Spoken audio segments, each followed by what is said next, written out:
And hey. Why do you do that?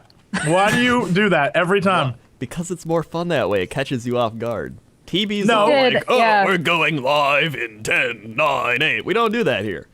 The way we do this is bam. We're in entertainment. Something may have happened. Jesse may have been like, and that's why I hate that game so much. And everyone's going to be like, oh Yeah. my God. Jesse hates true. that game.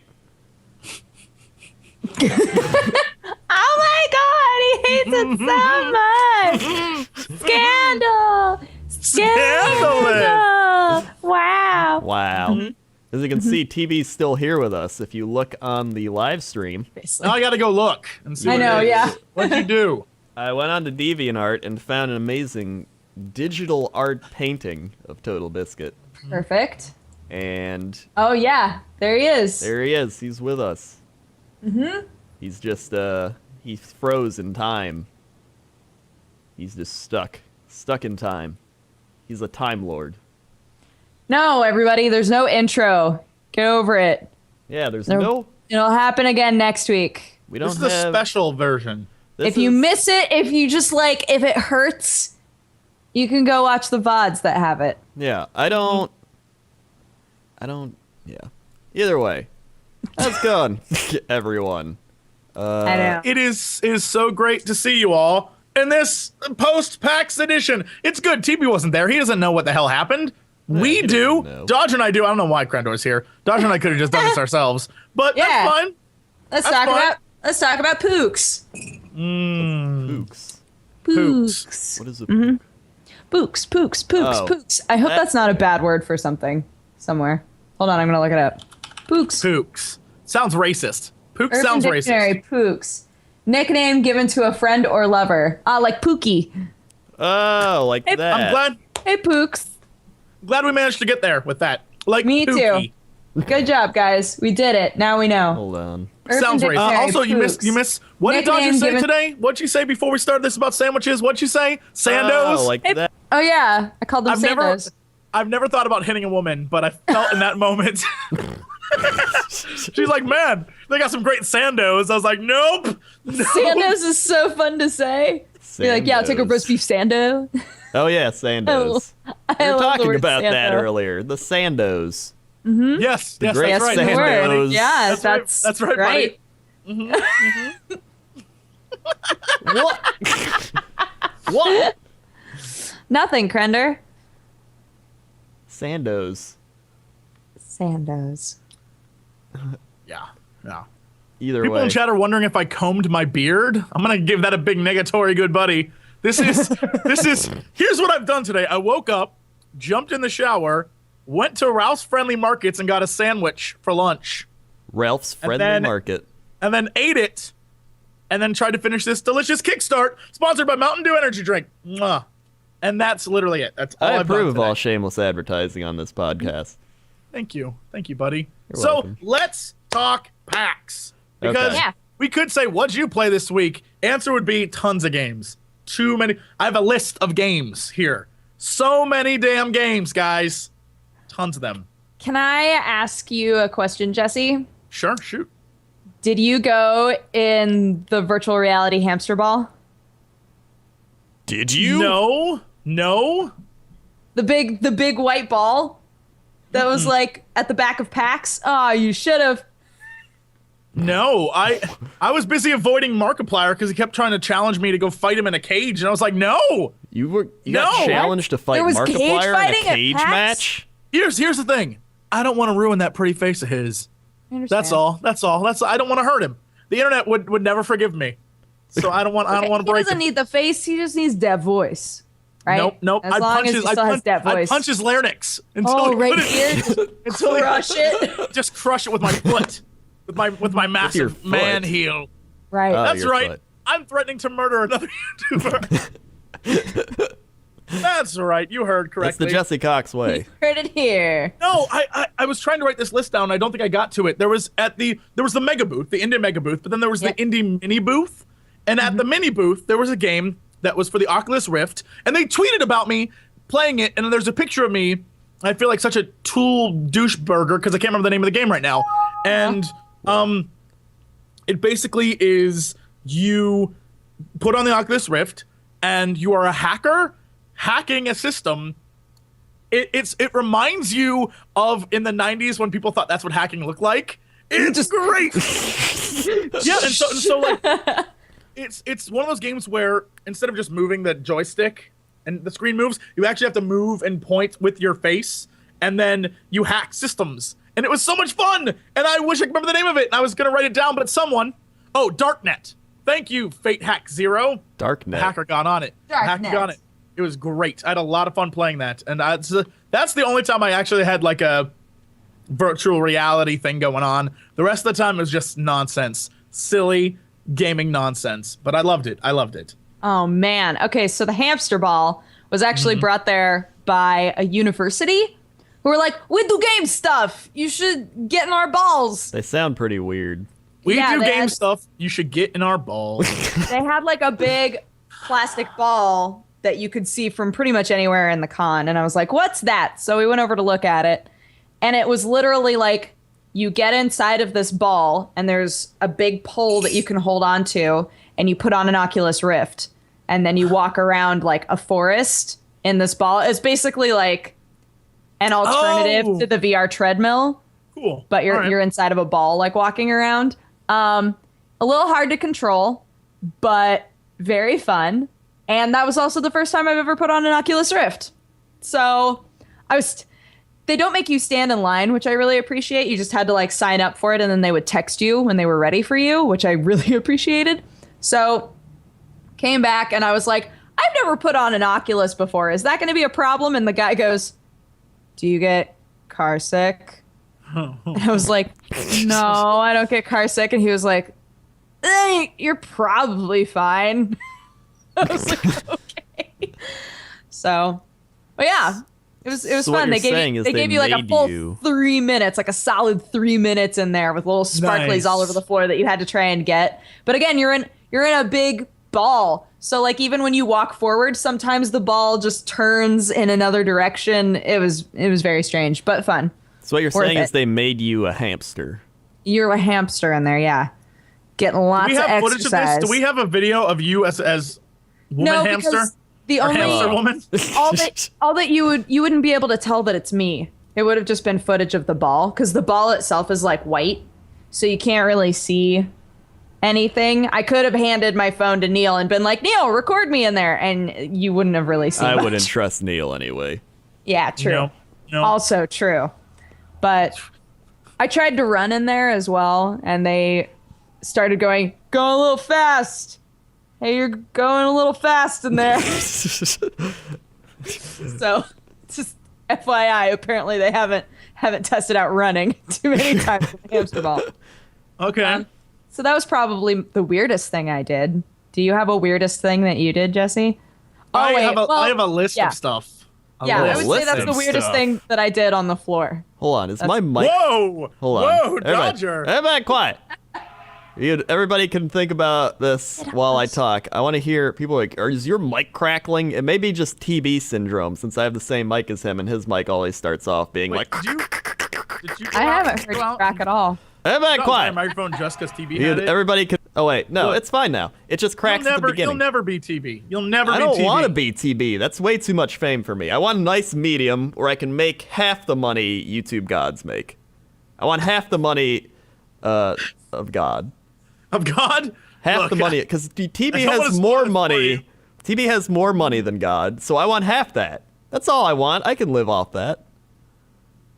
You dumb. Let's see. Things that I really, really, really liked. I have a ridiculous amount of stuff listed here. Let's go through. Let's go through it. I was go down through it, and maybe we'll come to something that I was like, that's something I remember loving. Okay. So when I first got there, when I first got to the con, I got some amazing pictures because press, like you had an hour before people actually go in. So you can just chill out on the floor by yourself with a bunch of developers or whatever. The first thing I did was go to the 2K booth and try to secure as much free swag as possible. They told me, and I quote, you have to pre-order everything in order to get a shirt. It's like So if you want- GameStop. So if you wanted a mediocre at best shirt from Borderlands that was just like, hey, I'm shooting myself in space, right? Or you wanted an Evolve lanyard and Evolve shirt, you had to spend $60, and I was like, nope. Yeah, I almost stood in line for Evolve, and then I was like, not worth it. I'll watch the video and I'll look at the big Evolve monster that they've got there. And I got pictures with the Evolve monster of me going like, no! And then I got pictures of me with Handsome Jack who had like his fingers pointed to my head. Whenever I get a card, see, I have this great camera now, but I also don't have a card reader for the camera, so I had to go buy one. I was like, I'll just plug it into my computer. That should work, right? Yeah. Nope.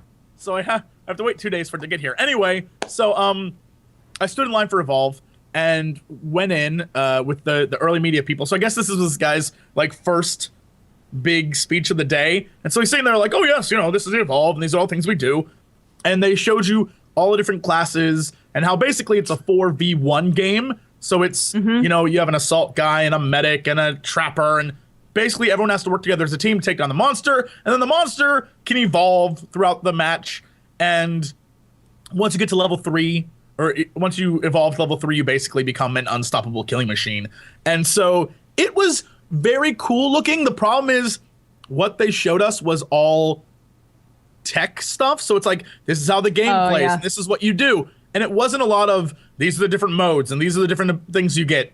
And so when you actually played it, you played one round and there was 4 of you against the monster. The problem was I automatically felt like when I felt with Titanfall, which was great concept, very like niche sort of fun concept, but it's entirely like just based on this. So the minute this 4v1 thing becomes unfun, it's a dead game, right? Like, You think so?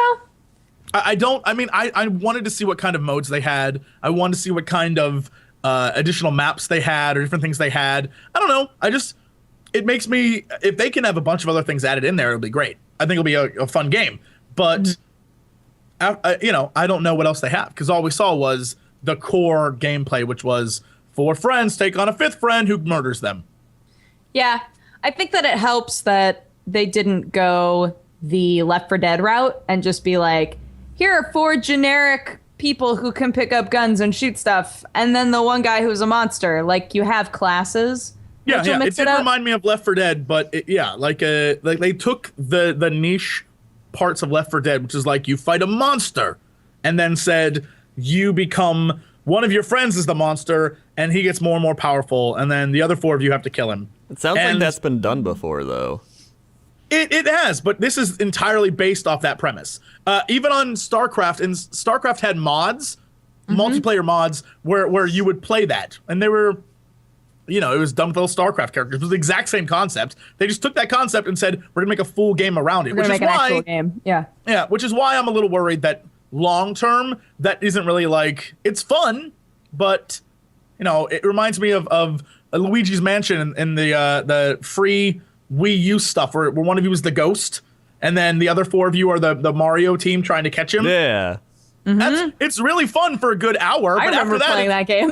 Right? It's fun for an hour, but after that it's like, all right, well that was cute, and then you move on. And I have a feeling that unless they add much more stuff to it, it's gonna have that sort of same appeal. Like eventually it's just gonna be like, whatever. I think a game like that could be fun though. Like it can have a lot of depth to it, like, and make it almost like they have a bunch of abilities or like different ways you can kill each other, or like different ways you can like hide maybe, or like what I would love is like lots of different evolutions.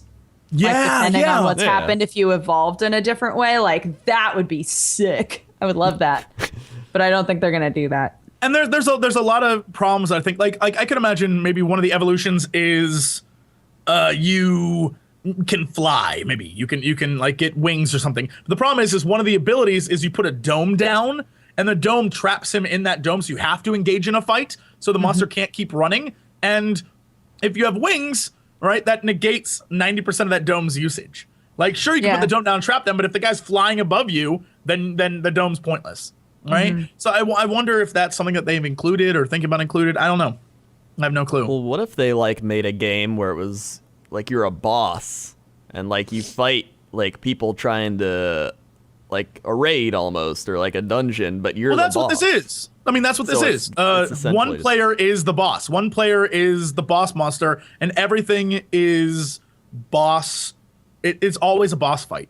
And so the boss keeps leveling up and tries to run and do things. And then, you are a team. You're a healer and a tank and a guy who like is a support Ranged character. and- And then you have like you're an assault character. And so, I mean, it's an interesting concept, and it was really fun. It played really well, but I don't know. I just wish I knew more about long term Yeah. what it's going to be like. Yeah. And then the other 2K game was Borderlands, which, I think that the game is prequel sequel. The pre-sequel. it's entirely relying on the characters that they created for it. It's just another Borderlands, but the fact that they have, now you can play as all those crazy characters you couldn't play as before. Woo! I think it'll be fun. Like Claptrap as an actual playable character should be really Yeah, cute, if not I'm very excited annoying. for that. Yeah. I'm excited for that. That's like the one thing where I was like, that would be fun. I just Fun never and really silly. liked Borderlands. Like, I don't know. I enjoy Borderlands a lot, but I can see it getting exhausted quickly, Right. Yeah. It's like now they've got the pre-sequel coming out. They've got the Telltale one coming out. At PAX, Uh-huh. I know that they had Blizzard stuff. I was about to get into that. Yes. There's actually a lot of Blizzard stuff. So the first And thing lots of then, pins and things. That's all I know. I didn't even go in there. Yeah. then after I went to those two games at 9:30 something, they had a press conference. Maybe 10:30. They had a press conference for Blizzard that I managed to spoil on Twitter. I was so happy. I was so proud of that moment. Because they had like, guys, there's adventure mode coming to Hearthstone. Oh! Yeah, they had Heroes of the Storm to play, which if you watch Crendor and I, you know that we play that too damn much. So that wasn't Indeed. anything new. They had Warlords beta, or I guess early, whatever it would be. Yeah, but I always feel bad for them trying to show off. It's like the same Warcraft? thing as BlizzCon. BlizzCon, You yeah, just it- run it- around a zone for 5 minutes. And you can't really show off a game that's existed that long. Have people be like, "Oh yeah, it looks totally new." The one thing that did look great was all the new character models, which were very cool. Yeah. And then Character models have been looking sick. I've been seeing Yeah, those as they They come do. out. It's like they made them modern, but it's still got that Warcrafty feel. And there's some Oh, people yeah. like, they should have went better. It's like, it's pretty good. Like, they're pretty good models. I think if And, they had gone any further, like in the musculature and everything, I think it wouldn't have looked as Warcrafty anymore. Yeah. yeah. I think it's good the gap that they went into.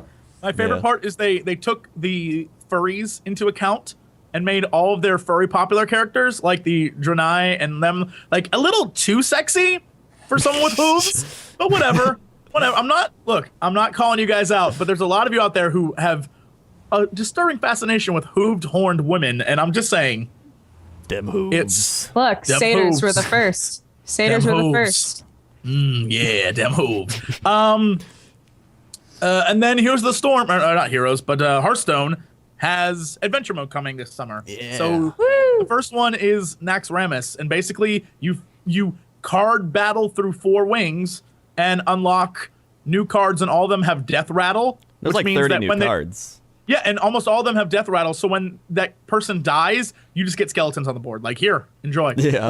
Or like other guys die, or it's pretty great. Well, that's like So- Magic in a way, because I know from playing Magic online for like a year, I learned that like they come out with the expansions, and it's usually like a specific like set, like all these cards have this, and so Yeah. it's like that same thing. But it's cool because then you add all those into the game, and it like creates this whole new strategy. You can be like, oh, I can make a Death Rattle deck, or like I can implement this into my current deck because it'll help Right. me.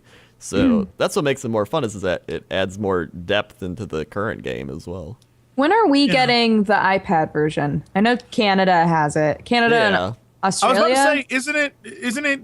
I thought it was released. I guess I'm wrong. I don't know. Is it out it's, now? It's out for Canada and like Australia. They still Really? haven't put it out for That's, America and like Europe. That's because we complain no matter what. America. The It is. Canadians True. very polite. The Australians, they don't really know how to use comments And we things like we that. always get everything else before them, and now this one time know. we're like, oh my god, can you Yeah, believe it?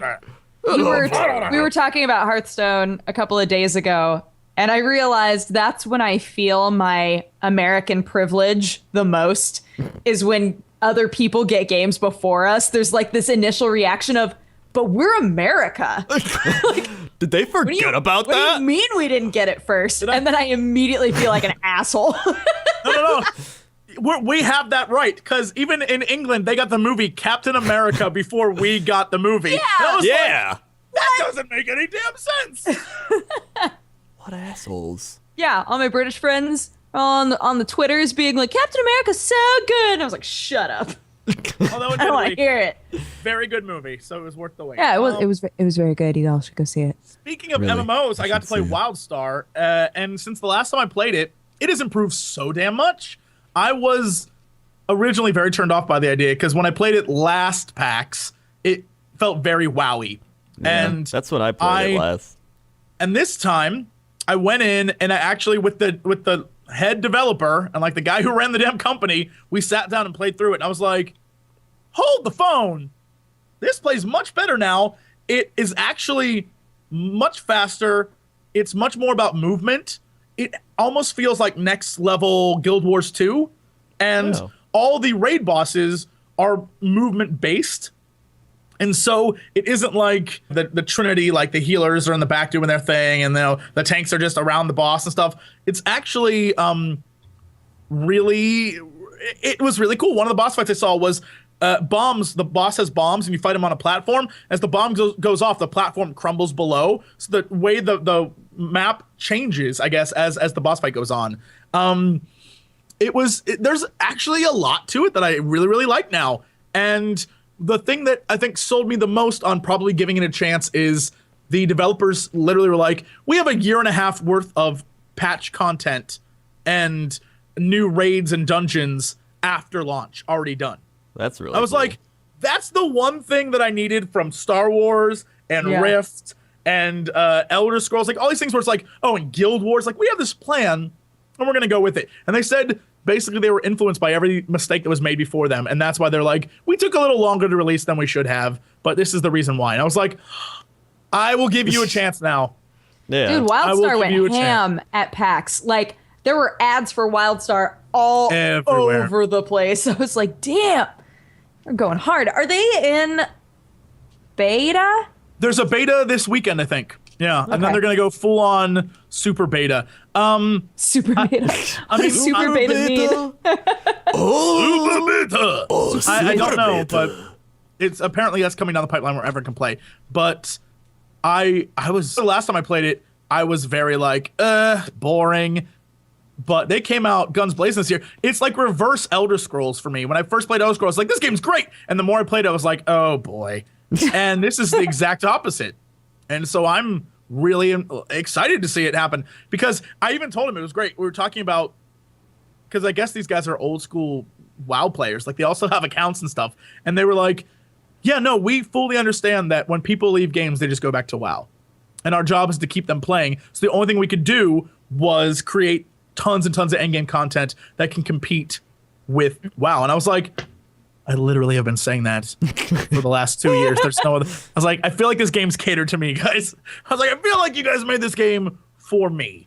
And I've never been more excited. So that was a lot of fun. That's the last time I played it too. It was like a year ago in the beta thing, and I was like, yeah, it's like wow. But now haven't even touched want to it. try it again. But like, Yeah. I get pictures tweeted to me all the time because A, I guess there's a fox girl in the game. Yeah. And B, there's a character in the game named Dodger who's like a redhead girl. Everybody's like, you're in the game. And I'm like, I don't think that's me, guys. I don't think I'm actually in this game. Are you looking but thank at you. it? I'm flattered. The thing that I think is actually really the thing that I think I hated it before, but now that I've actually played more of it, was that the character models remind me of the way WoW tried to go 10 years ago, which was very cartoony. And these character models have the same cartoony feel that original WoW had, but they still have, but they have like the like upgraded graphics, and so their facial expressions and everything. It's what Warcraft is trying to do right now is already in this game, and so it's very interesting to see how it's all panning out. I'm kind of impressed by it. So we'll see. We'll see once I actually beta that thing. Yeah. You guys hear my cat Nope. freaking out? Okay, good. Nope. Just No walking in cats. my living room going, I don't know what's happening to Oh, Long Johnson. you. Yep. Oh, Long Just- Johnson. Johnson. Just like that. What else? What else was that? Oh yeah, Blizzard did you- the chopper thing. Did you see that? The No, what thing? what? The chopper, Azeroth choppers. Oh, I did see that. Wait, Where what? they got the chopper people from like Discovery Channel or whatever they're from. And now they're like, design a chopper, and it is. You mean it'll like go- motorcycles? Like Yeah, motorcycles. like Yes. motorcycles. Oh, I was like helicopter. a chopper. chopper. Yeah, get to the Get to the chopper. chopper. Ugh. But Okay. yeah, they have it so you pick which one you like more that they design, and then that one gets put into the game. Awesome. Cool. But they're like going really hard on it. Like they're like, go vote here. Like this would be great. But now, I want to parody that. It's an amazing thing. Of course you do. I mean, this might be coming out soon. So Thanks, buddy. All right. Hey, no, but my point is, they're starting to like implement all these like TV shit. Like, what if you took like some random TV show like Honey Boo Boo, and they're like, Honey Boo Boo loves eating Mountain Dew and Cheetos. She likes Cheetos. She And then likes you can be Cheetos, like- and I quote my favorite Honey Boo Boo line: when her little baby sister is born with an extra finger, she says, and I quote, "Hey, that's not too bad. I can use that extra finger to get more Cheetos." What you said. I feel like that is the sweetest thing I've ever heard in my entire life. But it's like, It's not don't so worry, bad. buddy. You can eat more Cheetos. like, you like can have vote. Cheetos. What if you voted on which one you wanted put into the game? Like, do you want Horde Cheetos or Alliance Mountain Dew? Here's the thing that existed. There was Horde and Alliance yeah, Mountain it Dew. did. Did you forget about that? was gonna I say, did sounds forget, and very they had familiar. that bot. Yeah, The- they had the cans, right? Yeah, With they had the- Alliance they- on them, and you could Yeah, like and collect. in-game- Some dude who's watching right now still has all the cans. No, but in the game, when The you they had had the like battle a code pet. that would give you little packs to put on a little robot, and he Yeah. squirted Mountain Dew. That already happened. I That's still already- have that battle pet. They already did that. Yeah, they did All right, that. well, Back before we were all so jaded. this is Yeah. a fun Also- Mountain Dew thing. I like Mountain Dew. I'm trying to get through all the AAA games so Oh, we can go okay. talk about Oh, the okay, sorry. talk about the indies. Wolfenstein. Oh my god, guys, I can't wait for that game. I can't wait for that game. I thought It is you were so like much- starting to get a little bummed about it. No? Nope, never.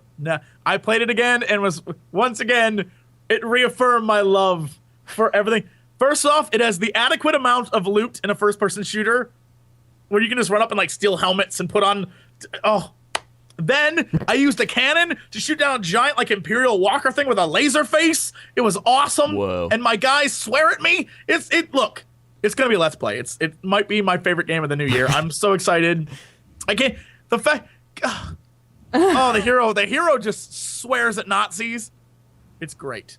BJ motherfucking Blazkowicz, and he shoots a guy. I love it. I'm really excited. That was wonderful. Offensive to me about the awful swag this year. Dude, there was like no swag. There was No no, one had swag at all. swag yeah. at all. The people who did, no, there Some people was had like pins. And that was it. there were pins and there were mouse pads and there were a few other things, but nothing like usually PAX Prime last year was like 50 shirts, like 50 crazy stuff that you got. This year at East, nothing. And it was offensive, except Wolfenstein had bags, not like shitty bags, but like, you know, those whatever they're made out of. Little satchels, like Yeah. yeah. And so I might have got like 20 of them just because. And I wanted them and I Might as got well. them. And so shout out to Wolfenstein for actually having a lot of swag there. Evil Within had posters, but Evil Within also only had one video demo where a guy played it for you. Yeah. And it was pretty laggy. Like there were moments where it would like freeze up. And Yep. I don't know. And they had the video playing outside that was just videos of people playing the game going, ah! Like, super cut together, just lots of people screaming, and then they were like, evil within. And I was like, come on. It was really horrifying. Here's the thing, though. There was no real jump scare or any scares, really, in the demos they showed. There was one moment that caught me off guard, but it was because a building collapsed next to you, and the sound was so loud. It was like, whoa! And the building's like, I'm like, holy shit, what was that? But other than that... Yeah, there were no well-constructed scares or, like, scary things. The problem was the guy playing, I think, was so good. There was one tense moment where you fight Boxhead, which I guess is the new... Boxhead? The new... He has a The safe new pyramid for a head. head. He has a safe for a head, and even though you kill him, as long as his box is still there, he can still come after you. So anyway, it is them trying to like get through this weird sewery system jail cell thing, and Boxhead keeps appearing. But the guy's so good at killing him, he's not even a threat. And so this super demon is after him, and he's like, bam, right to the chest, and Boxhead's like, blah, and explodes. And there wasn't anything scary about it. I don't know. It was okay. I hope that I still hope it's more Resident Evil than jump scares. Like, Resident Evil wasn't about jump scares. Resident Evil was like, I am constantly being chased and this is the worst. Did they have Yeah. Oculus Rift ones? Like horror games? They did have one. Yeah. What was the name of that game? I don't remember what it was. It's an indie game. It's game. Starts with a B. I Not think. Below. No, that's different. No, not that game. Not that game. Indie horror game. Scariest Oculus Rift game by Markiplier. That's what shows up when you search for Oculus Rift horror game. Uh-huh. Get out of here. Plier. He was once below us. He was once below us, and now he's like stepped on all of us with one giant squash. Sexy foot. One giant One squash. And Giant deep, manly sensual foot. commercial voice. Here's the thing. I was on the plane with Markiplier. I'm convinced his hair is permanently in that like shark wave. Right? It was like 6 a.m. That dude's hair looked fabulous. I was like, fuck you. Stop waking up so early and looking so damn good. I'm not having it. Meanwhile, I was a mess. My eyes were red. I was like, why'd I stay up till 2? This was a mistake. He got on like, hey, world, I'm fucking sexy. Like, shut up. Markiplier here to talk about games. Lichdom actually had loot. Dude. Lichdom looks so cool. Lichdom is it basically feels like Skyrim wizard style. I don't even know how to describe it, but it looks like Skyrim. It feels like you're just a wizard and you just destroy everything. And it was wonderful. But the swag that they had was basically Neil deGrasse Tyson with fireballs. And he's like, looks like we got a badass over here. And that was it. It was on a shirt and that was it. I was like, that's pretty hilarious. That was the only shirt I got. It was. Yeah, it's cool because like Lichdom, you don't feel like a glass house, like you're just gonna get, killed really easily like you do normally when you're a wizard inside of a game. Like you feel really strong, which is nice. It was definitely a game that I was like, I will end up playing this, but I don't know any more than I did before I got there. Does that make sense? Like Yeah, I played I it and I was absolutely like, know what you mean. I still don't know any more of this game than what I did a month ago. It doesn't give you anything to story-wise to be like, Yeah. this is going to be really cool. It's just, hey, play this game where you're a wizard. You're like, okay, I did that. I'm a wizard. I was a first-person wizard, and now I'm done, I guess. That's one of the things I got from this year's convention was a lot of games are niche versions of games that exist. Mm-hmm. Like Lichdom was like, did you like Skyrim? Well, you're gonna love Lichdom because it plays just like it, but you're a sorcerer and you destroy things with magic. There was, do you like Borderlands? We'll have Borderlands again. Do you like Left 4 Dead? Have Evolve. Do you like League of Legends? Have Heroes of the Storm, and also have the other one that's the Marvel characters, and also have like it's there was Magica Wizard Wars, like have Magica Wizard Wars, right? Like all these everything is very niche oriented. Like, and I don't know, it might work out for a lot of people, but I also feel like this might be one of those things where it's like, oh no, here we go. We're running out of ideas. Yeah. Yeah. Or they're trying to make, or they have ideas, but they're like, scrap those. Quick buck time. Let's make some money. Speaking of which, Magical Wizard Award, actually very fun. Actually a really fun game. It was, it is just like Magica, except it's team versus team, collecting capture the flag things or items or whatever, and you can kill your own teammates.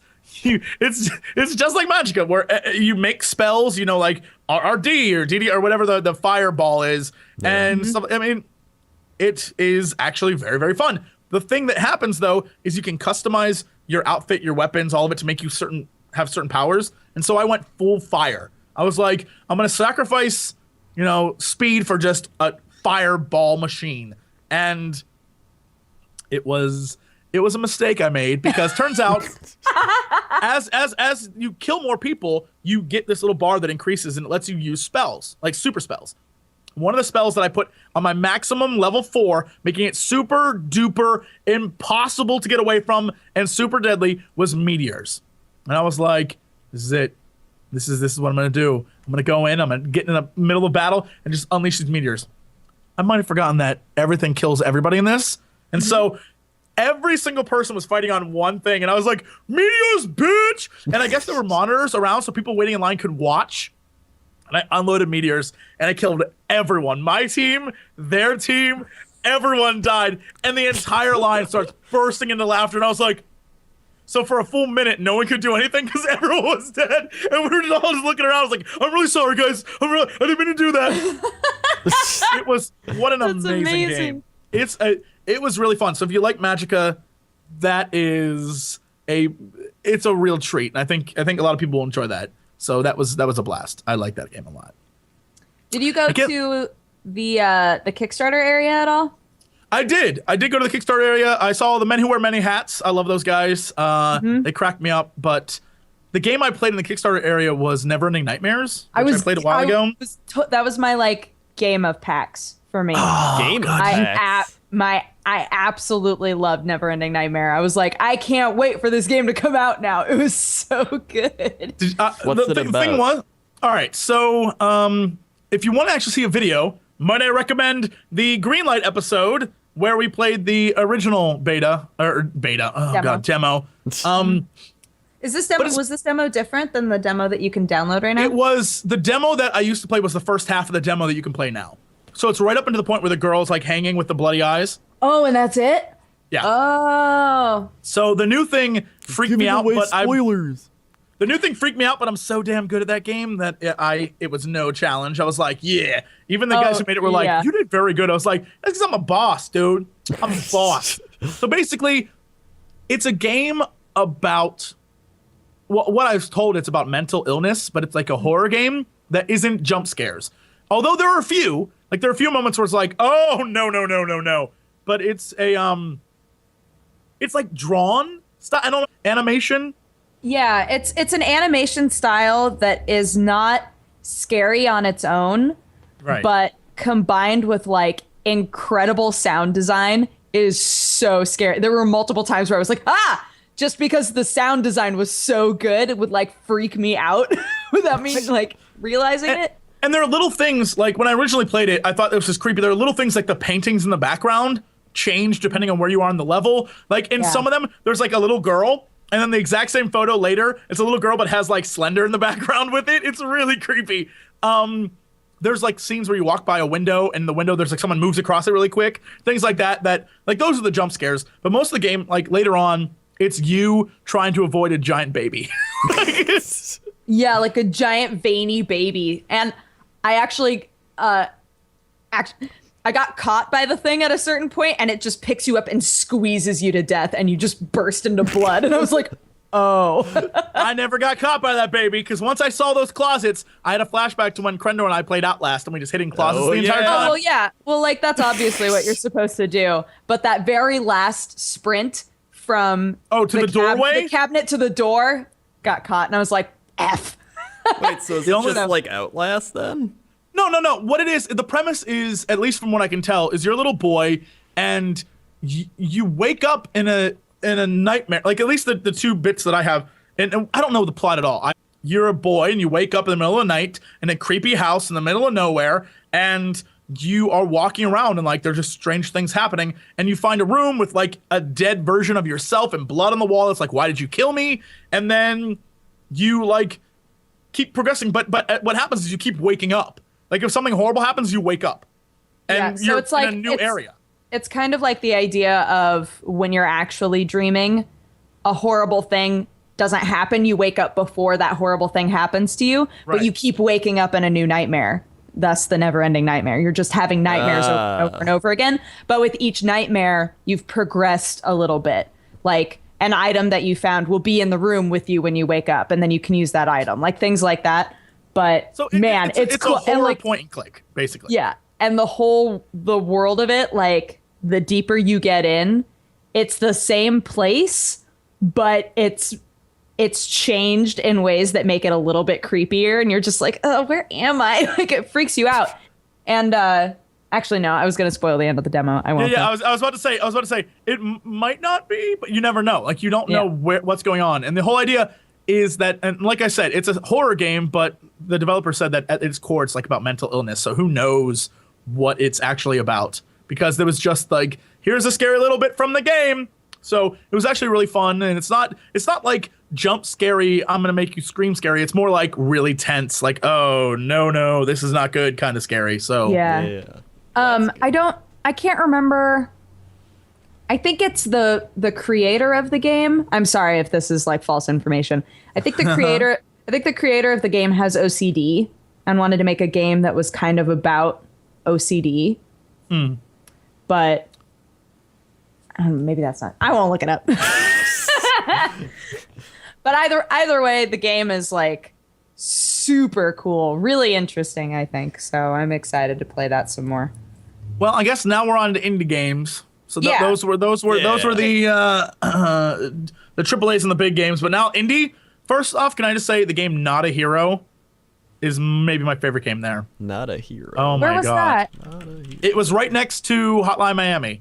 It was with Hotline Miami, and and a game called Ollie, which is basically a skateboarding game. That was a lot of fun. Ollie was a blast, and the high score was 100,000. I spent like 20 minutes trying to beat it. The best I could get was 30,000. I tried so hard. Man. I was like, the problem is you're doing tricks as you go through the level, and so it's like a side-scrolling Tony Hawk, basically. You're doing tricks, but you have to press A right before you land, and if you press it at the wrong time, you lose points. And I was like, I just want this. I didn't actually play that game. I watched other people play that game, and I saw the frustration happen. I was like, you know what? I'm good. It looks like McPixel graphics. Yeah. Yeah. It's super similar looking, I think. But Not a Hero. Oh my god, guys. Not a Hero is basically a game where you are either a John McClane wannabe guy, a guy named Cletus who has a shotgun, and a guy named Jesus who's really fast and has like a mustache and looks like a drug lord. Basically, you go through different buildings and try to complete objectives. So it's like put up anti-government posters, or steal their donuts, or capture certain things. But the basic gist is you have to slide and duck under cover to avoid being shot. But it's like side scrolling through a building, and each character has their own weapons, and you can shoot guys, but they also take cover. So it's like you're firing back and forth at each other, and it's very simplistic graphics. But the thing that makes it the best is you have a slide attack, and you can slide and knock guys over, and then jump up and shoot them in the face when they're down. And so Jesus's power is he can slide while shooting, so you slide past them, and then you just unload. You're like, yeah, and you can slide out windows. You can slide out windows. You can slide from one window to another window, and you have to just avoid being caught and killed. And like Cletus' shotgun can shoot guys into other guys as they get stunned. It was really simple, very, very fun. Holy crap, I loved that game. I don't even know how to describe it. It was a blast. But I figure anything that's next to Hotline Miami is, has to be worth it and like has really to compete with Hotline Miami somehow. Yeah. So it was this the only game they've made, or did they make Hotline Not Miami? a Hero? It's not. I don't think it's the same guys who made Hotline Miami, but it's the same. Like they're all under the same umbrella. So it was probably like the same sort of inspirations of like, let's make something ridiculously fun. Yeah. So, yeah. Yeah. Did you play the demo for Always Sometimes Monsters? No, I didn't even see that there. What is that? Oh my god, it was great. It's a game that is supposed to be about. It's like Uh-huh. God, it's hard to explain. It was even hard for them to explain, but like, it's a love story, but it's also supposed to explore the idea that depending on who's playing it, the character will be more or less morally gray, and things will happen that the player will say like, "Oh, that was awful," or say, "Oh, that wasn't that bad." Like it explores like the philosophy of being a person in a world that's not necessarily good or evil. And like the demo is hilarious because it starts off with the two devs that were there like talking to each other. Like in the game, they're talking to each other being like, "Man, our last demo didn't go over very well. I don't think people really got it." And then the other guy being like, "Yeah, I wonder how we can really get across the whole idea of this game." And so they randomize your race, your gender, and your sexuality and just like throw you in the game. And so I was a black gay man who was destined to fall in love with a white gay man. My name was Butts, and the man of my dreams' name was Booty, of course. So taken out of context, this could be a great quote. Can I just also point Yes. out that were you on the D-Lo? Is that where you were, or were you out? Were you? Oh, no, I was out. Everybody knew I was okay. gay. Okay. Yeah. Yeah. And so then it takes you through like this sequence, and depending it'll be different. But when I was done with the demo, I won't tell you what the demo was, but when I was done with the demo, I got up and the dev was like, "You made a lot of choices that the game did not encourage you to make." And I was like, "What do you mean?" And he was like, "Well, I mean, there's a section where you're told that your job is to take boxes to the truck." And I was like, "Well, yeah, but I mean, they paid me up front, so why bother?" he was like, "I mean, yeah, like you, obviously it was an option that you could leave, but the game did not encourage you to leave." It was just like, "Ah, man, I already took 2 boxes of this truck. I'm done. I've got my money." I just like left. And he was explaining that because I left so early, completely different things happened in the game. But if I had stayed and like kept moving boxes, then totally other things would have happened. And I was like, that's kind of cool. It was fun. But it was like, interesting. is that... And it jumped around. Like the beginning of the demo is you meeting the love of your life, and then it jumps to after you guys have broken up and you're like still missing that person. And so the idea of it is like you trying to reclaim your past and like whether or not that's healthy and like that sort of a thing. It was fun. It was interesting. So that's the point of the game? I think so. As a person who has not who only got to play a demo. I'm really I all I want is for a game where it's like you can be morally ambiguous, the game. Where I'm just a horrible person to people. Yeah. That's what I want. That's what I want. Yeah. Where it's like you meet a person on the street, I slap them in the face. Like, Well, it's like Saints Row and like, what's that? It's like Skyrim in a way, because you could just be an evil Skyrim person. But it's like, right? you want it to just be like a fully, I don't think they've had that yet, like a just fully engageable game where you can change your personality and the game like drastically changes. But like, it has to be enough like that it actually will be different every time. Because like, what's that one game, the Yog or... Yeah. Yeah. Because people were being like, well, I played it a lot, and there's only like 8 outcomes, like overall. Like, it seemed like there'd be a lot, but people were like, there's actually not a lot. Oh, that's too bad. What I want out of life is to be able to do stuff in games that I legally can't get away with in real life. People know me. The only reason why I'm not a horrible person is because I'd be in jail and I would be brutally raped every day in jail. So, just fact. Fact. I know this. Another That's why great I'm never Tombstone quote. That's why I'm never going to jail. Because that would never happen. I'd be that guy who's like, I'm not going to jail, man. That'd be me. Yeah, no, in games, I like to be, if you watch me play Star Wars, I like to be the bad guy. If you watch me play anything, Saints Row, being a puckish rogue is my favorite thing in the world. I love being a little asshole. It feels so good. I feel Being a like bad guy is fun. I feel like playing D&D with you, you'd be the guy who was like, yeah, I'm chaotic neutral, but in reality, You played you're just D&D evil. with me. You know what happens. I know. You're evil. You're actually just evil, and you pretend you're not. You're like, no, I just do what I want. Yeah, and everything you want to do is evil. Just accept it. Yeah, no, look, it's not evil. It's just I wasn't tolerant of your slow progression. Dodger would light herself on fire and like interview people like, I'm on fire, don't make me burn. So I just politely kicked her into the people and set them on fire. What? And then because she was on the floor and on fire, I had my dog pee on her to put her out. Why is that wrong? I have these powers. I might as well use them. I've always said if the world ends, all those post-apocalypse movies, I'd be the bad guy in all those movies. The guy who like runs Bartertown. Oh yeah. Cannibal. I'd be the guy like when the hero's trying to get like the last Bible or some shit to someone. I'll be the guy like, no, we must catch the book and kill the man. I'd be that guy. I'd be the bad guy in all those movies. I have no problem with that. I'd rather rule. I'd rather rule that look, it doesn't end up well in post-apocalypse for people who aren't in charge. Bad so I guys might as are well be in usually more charge. badass too. Right? I can't help it. Until then, I'm very nice and very sweet. But I swear to God, when the world ends, watch out.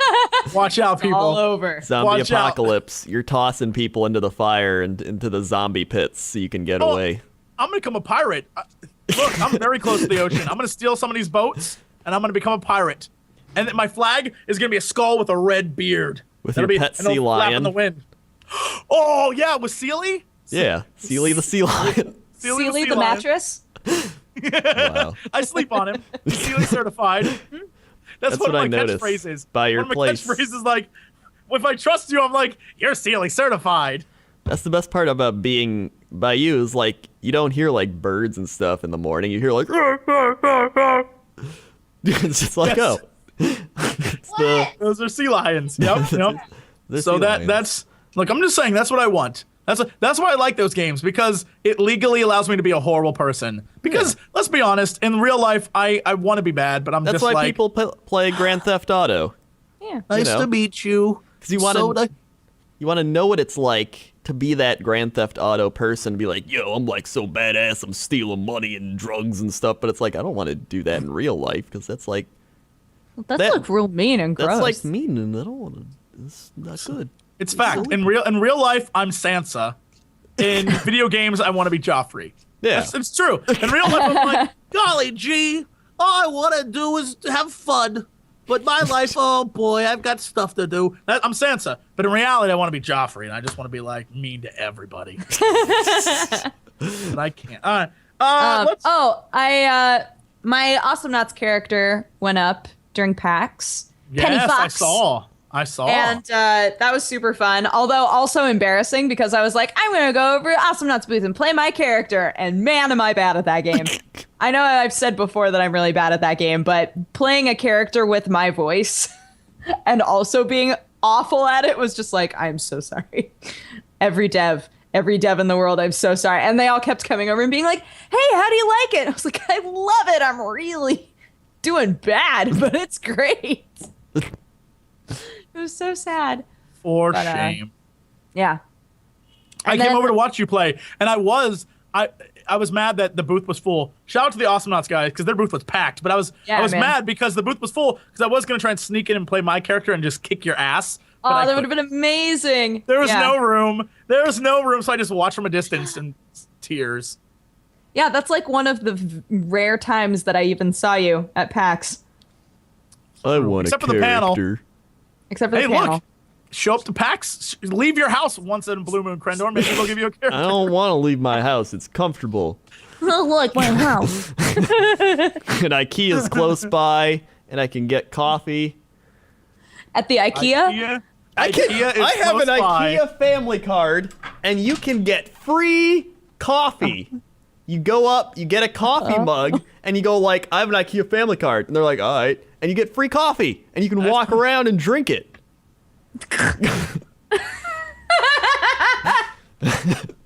Someone asked me at the con why you're never at conventions, and I said, and I quote, Crendor's an 80-year-old man trapped in a 20-year-old man's body.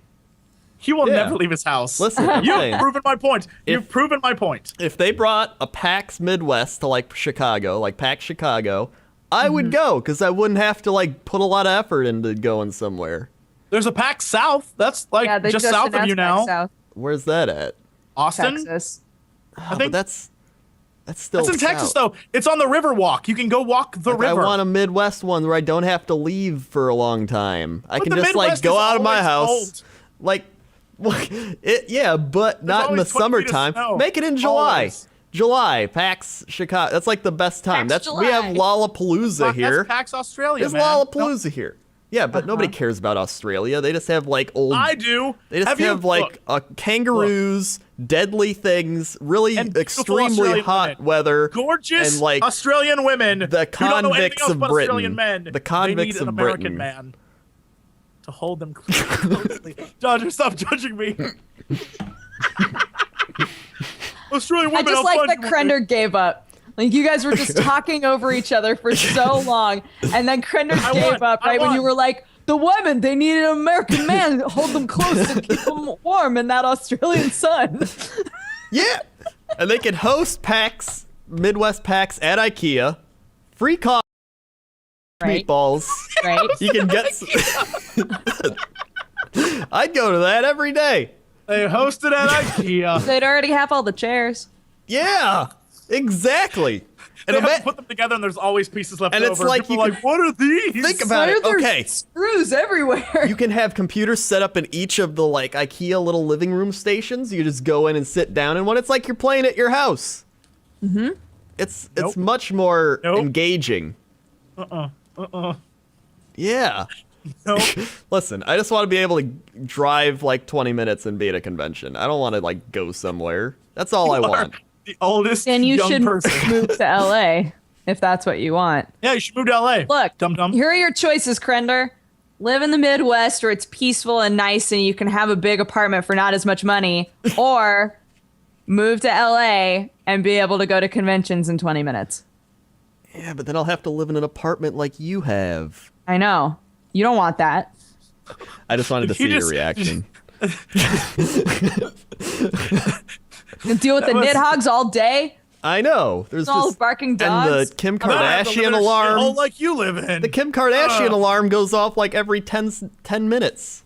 What is the Kim Kardashian alarm? We went over this last time, where it's like the sirens going off down the street. Oh, Those aren't yes. ambulances. The Those are Nidhogg's. the Kim Yeah. Kardashian. Yeah, the Nidhogs. Anyway, I think we should take a break and come back and talk about more indie games, I think. That's a good point.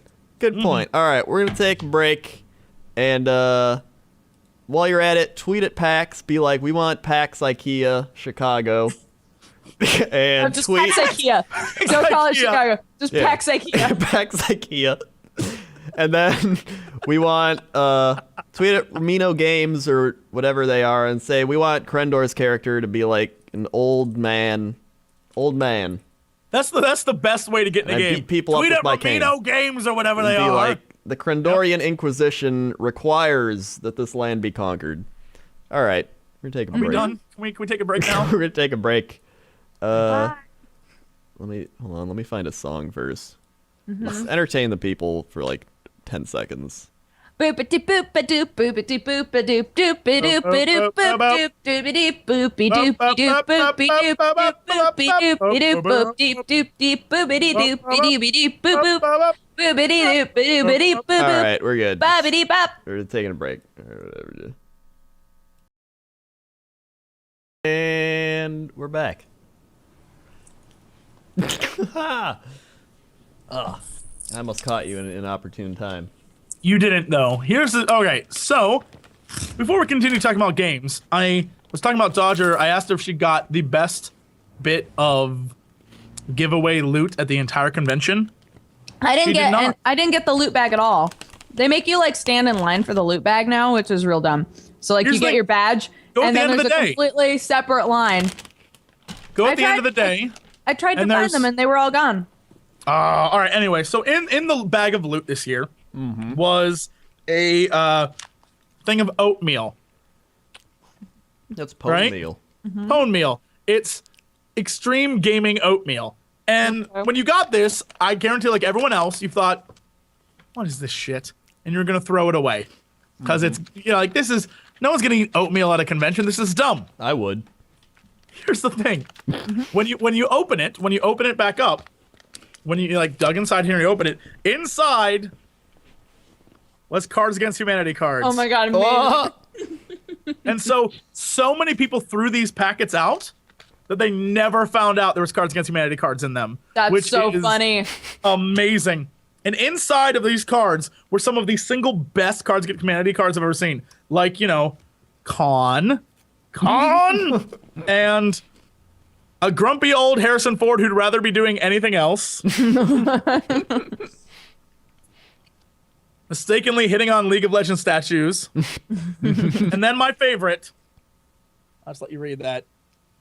Whatever Final Fantasy bullshit happened this year.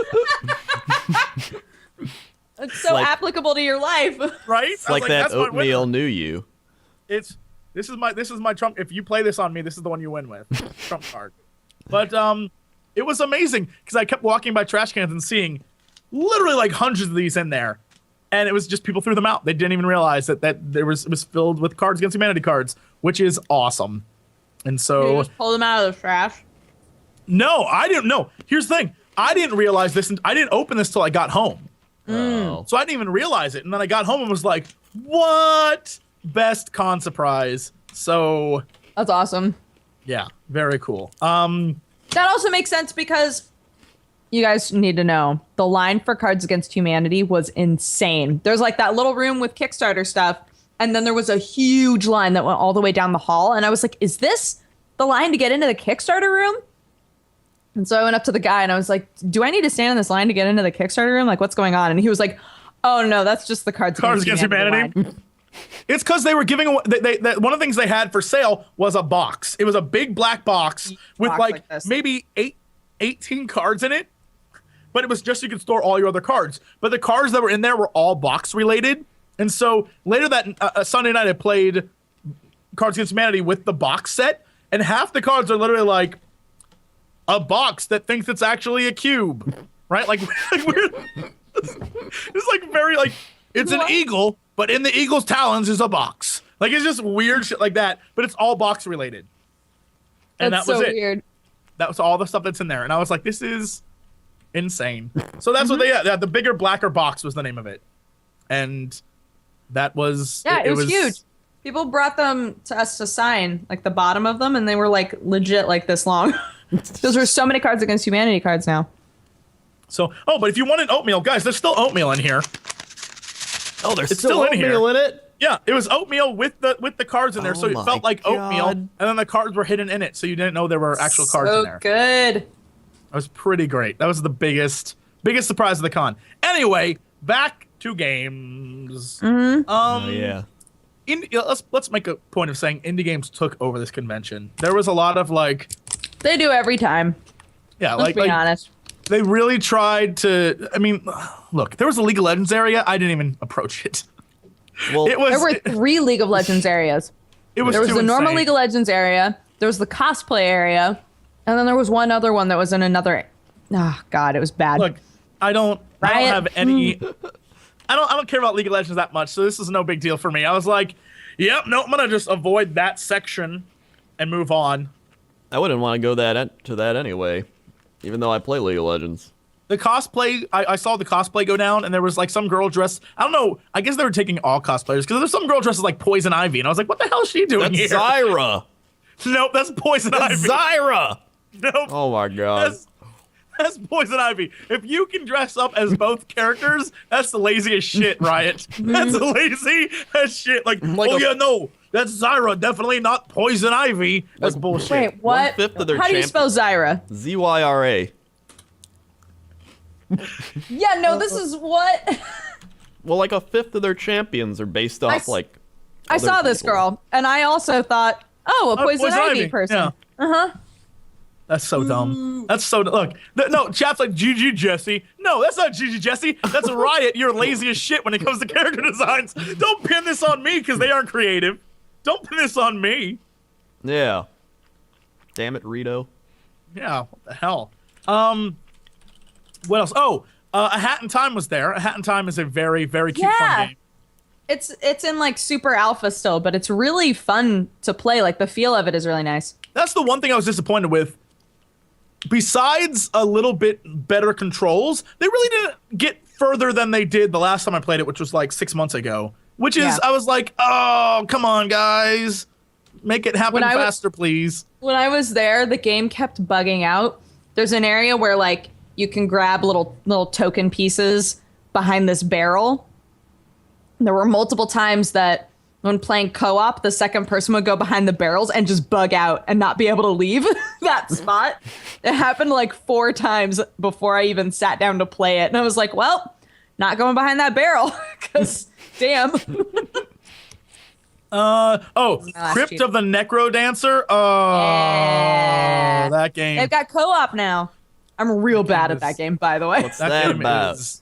It's a game that you play with a dance pad, and so you're dungeon crawling in like it's like, you know, super old school pixel art, but you're using a dance pad to move around and attack things in this dungeon. So it's like DDR MMORPG type. Yes. Yeah. Yes. Real bad at it. The guy Yes. who did it before me was like this huge man. He went up there and he rocked it out. He played I'm not so joking. long. I was about to say, I don't know how you're bad at it. I fucking rocked that game. It was great. I don't know what your problem is. There's just a rhythm to it. You got to rhythm it. Dodger has no rhythm. You're too damn white, Dodger. You're too damn white. Yep. No, but I'm a dance robot. Entertainment that's robot. right. Totally different. Entertainment robot. Oh, Oh. With dance protocols. That's not what Aw, you're man. made for. Yeah. okay. Facts. GameSpot made a list of top 8 indie games from PAX East you should know about. Well, There's- give Were it what? a- Yeah, let's hear what they said was good. They said Gods Will Be Watching. Gods Will Be Watching is a great game. I played the early like Flash demo they had a long time ago for I think a Fan Friday. I'm not sure when I played it, but it's basically you make choices that affect you. It's like it's not a point and click, but it's very similar. And you're like either you're trapped in a nuclear silo, or you're stranded on a foreign planet, or you're stuck in a post-apocalyptic wasteland. But you have certain choices you make every turn, and that affects if you live or die. And so it's very, very fun. It's one of those games I think will be lots of Let's Plays. Lots of Let's Plays we Yeah. made of that game because it lends itself to lots of hilarity, and really messed up stuff happens to you if you make the wrong choices. So Ooh. that'll probably be good. All right, good choice, GameSpot. And they took one off my list, so good. Gods Will Be Watching. Boom. Done. Next on the list. There is Below. I didn't get to play Below. I didn't I think play it's Below it. either, but Oh. people were discussing it. I never played it though. I guess. Well, here's what they have to say about it. Over the past few years, there's been a renaissance of sorts in the gaming world. Hard games are back, and not just hard but difficult, punishing, tough as nails games that revel in killing you over and over again. But games Guess like what I Dark won't Souls- play? So, essentially, it's going to be a super hard game. I see. Great. That's all I need to know It's about it. roguelike with randomly generated environments that you explore as you descend deeper and deeper into its vast underground world. Okay. No words appear on the screen, no explanations are given. It's up to you to figure out how to make it past increasingly deadly enemies. Nope. Nope. I'm not Nope. playing that either. There's going to be a lot of people who will play that. I will not be one of them. That sounds like a lot of work. Extremely challenging. Don't even tell me how to play the game. I'll figure it out. Like, it'd be great if none of the buttons made any sense. Like, why when I press X, does it make me go forward? Part of the game is you gotta remap your keys. God. That'd be amazing. Okay, all right, sure. Below. What's next on their list? Hyper Light Drifter. Hyperlight Drifter is a fantastic game. Hyper Light Drifter is great. What did they that? say about it? They said there are many good reasons why Hyper Light Drifter was one of the most popular indie games at PAX East. Sure, its neon color palette and stylish sprites may be the first thing that a lot of people notice, but there's more to Hyper Light Drifter than just an attractive presentation. Once you get into the game, you're treated to a world that inspires wonder, which is heightened by a haunting soundtrack and the lack of any text or dialogue. Can I say, do these guys even play the game? Because I feel Probably like not. all they did was like, I feel like they stood behind a guy playing it and watched it and were like, They probably did. this beautiful color palette is like, what they said doesn't even describe the game. That's the laziest form of journalism. Such hyper lights were involved. The beautiful, Yes. yeah, the gameplay in beautiful color. The music was great. If That this is the laziest- game were a sub sandwich, it would definitely have pastrami on it. That's what I'm saying. Like, I feel like a guy walked by and was like, yeah, no, kids are playing that one. Write it down. But they say as you explore this world, you face dozens of unusually dangerous enemies. Fortunately, they're easily killed, but unfortunately, so are you. What? Wait, Like I said, so like I said, this guy even play the game. Not only can they die, but you can die. Gameplay. wow, what an amazing gameplay! Such mechanics. By default, Next. no wait, no, we're not done. Oh wait, there's more to By this? default, Oh. you're stuck with a short sword as your primary means of defense. Secondary skills allow you to keep your distance, but they pull from a unified resource meter that drains quickly. So you're better off honing your skills in close quarters combat as soon as possible. Hyperlight Drifter is in a walk in the park, but that makes it all the more satisfying when you can overcome its challenges and delve deeper into a captivating world. Thanks, Peter Brown. Fuck me. That's the worst description. Whatever. Look. Just whatever. Next. Next. What's on their list? Mushroom 1-1. Oh, I saw this game. Did not get. Oh a my chance to god, play that it. that game was sick. Yeah, it's you play as a spore cloud. You're a spore cloud, and well, no, there's a spore cloud, and you're the wind. So you're trying to like blow the spores to where they need to be in a post-apocalyptic, Oh. like decrepit world. It's kind of cool because the cloud like expands, but even if you get a small part of the cloud where it needs to go, the rest of the cloud will just disappear and the small bit will like expand again into a new cloud. That, like molds So- into. Yeah, so you can kind of play around with like leaving part of your body behind. If that makes any sense, like being like, "Oh, I need something on that thing." So you like leave a little bit of yourself behind and then it's cool. Awesome. It's That's an cool. interesting game. The gameplay in it is really interesting and I actually like the way that it looks too. Yeah. Cuz it's all really dingy, rusty colors, but then the cloud itself is bright green, like radioactive green. You're just like, "Okay." That game does look really fun. Yeah. All right. Next we have Transistor. Oh, Transistor. God, I can't wait for that game to come out. Do tell. Game is the coolest effing thing. Like, it just exudes coolness. Everything from the seriously, like everything from the music to the character designs to just the way you play it, you feel like you're a hip MFer and you're just a badass. What does wanna- GameStop have to say? Yes, this is another Peter Brown review, of course. Oh, Oh, okay. thank good. you. Good. There are some obvious similarities between Transistor and Bastion.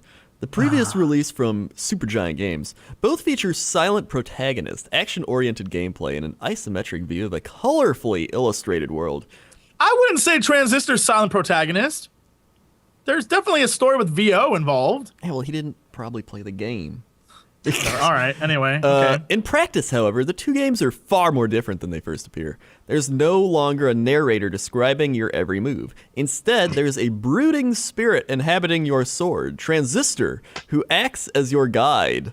That's the same fucking thing. Get out of here. Get out of here, Dan Brown. Is that Dan Peter- Brown who writes Peter all the Brown. novels? Peter Brown, not Peter Dan Brown. Brown. Dan Dan Brown Brown. writes books. This is his brother. Yeah, Brown. Peter Brown writes articles that some people read. It's the same fucking thing. He There's was- no narrator, but there is someone telling you the story. His parents held him Fuck you. up too high. They're No, like, I why think can't you be like there's your a brother difference. Dan Brown? There's a difference between the narrator being What? like, and then I crept into a cave where I saw a thing I never saw before, and having like a buddy that lives inside of your sword. Those are different. That's a different dynamic. Whatever. All right. Plus, I want to point out that the lead character is a singer, so you hear her voice many times. But whatever. Whatever. Oh. Keep going. You can fight its robotic minions in real time, but you can also stop time and issue a series of commands that play out in rapid succession.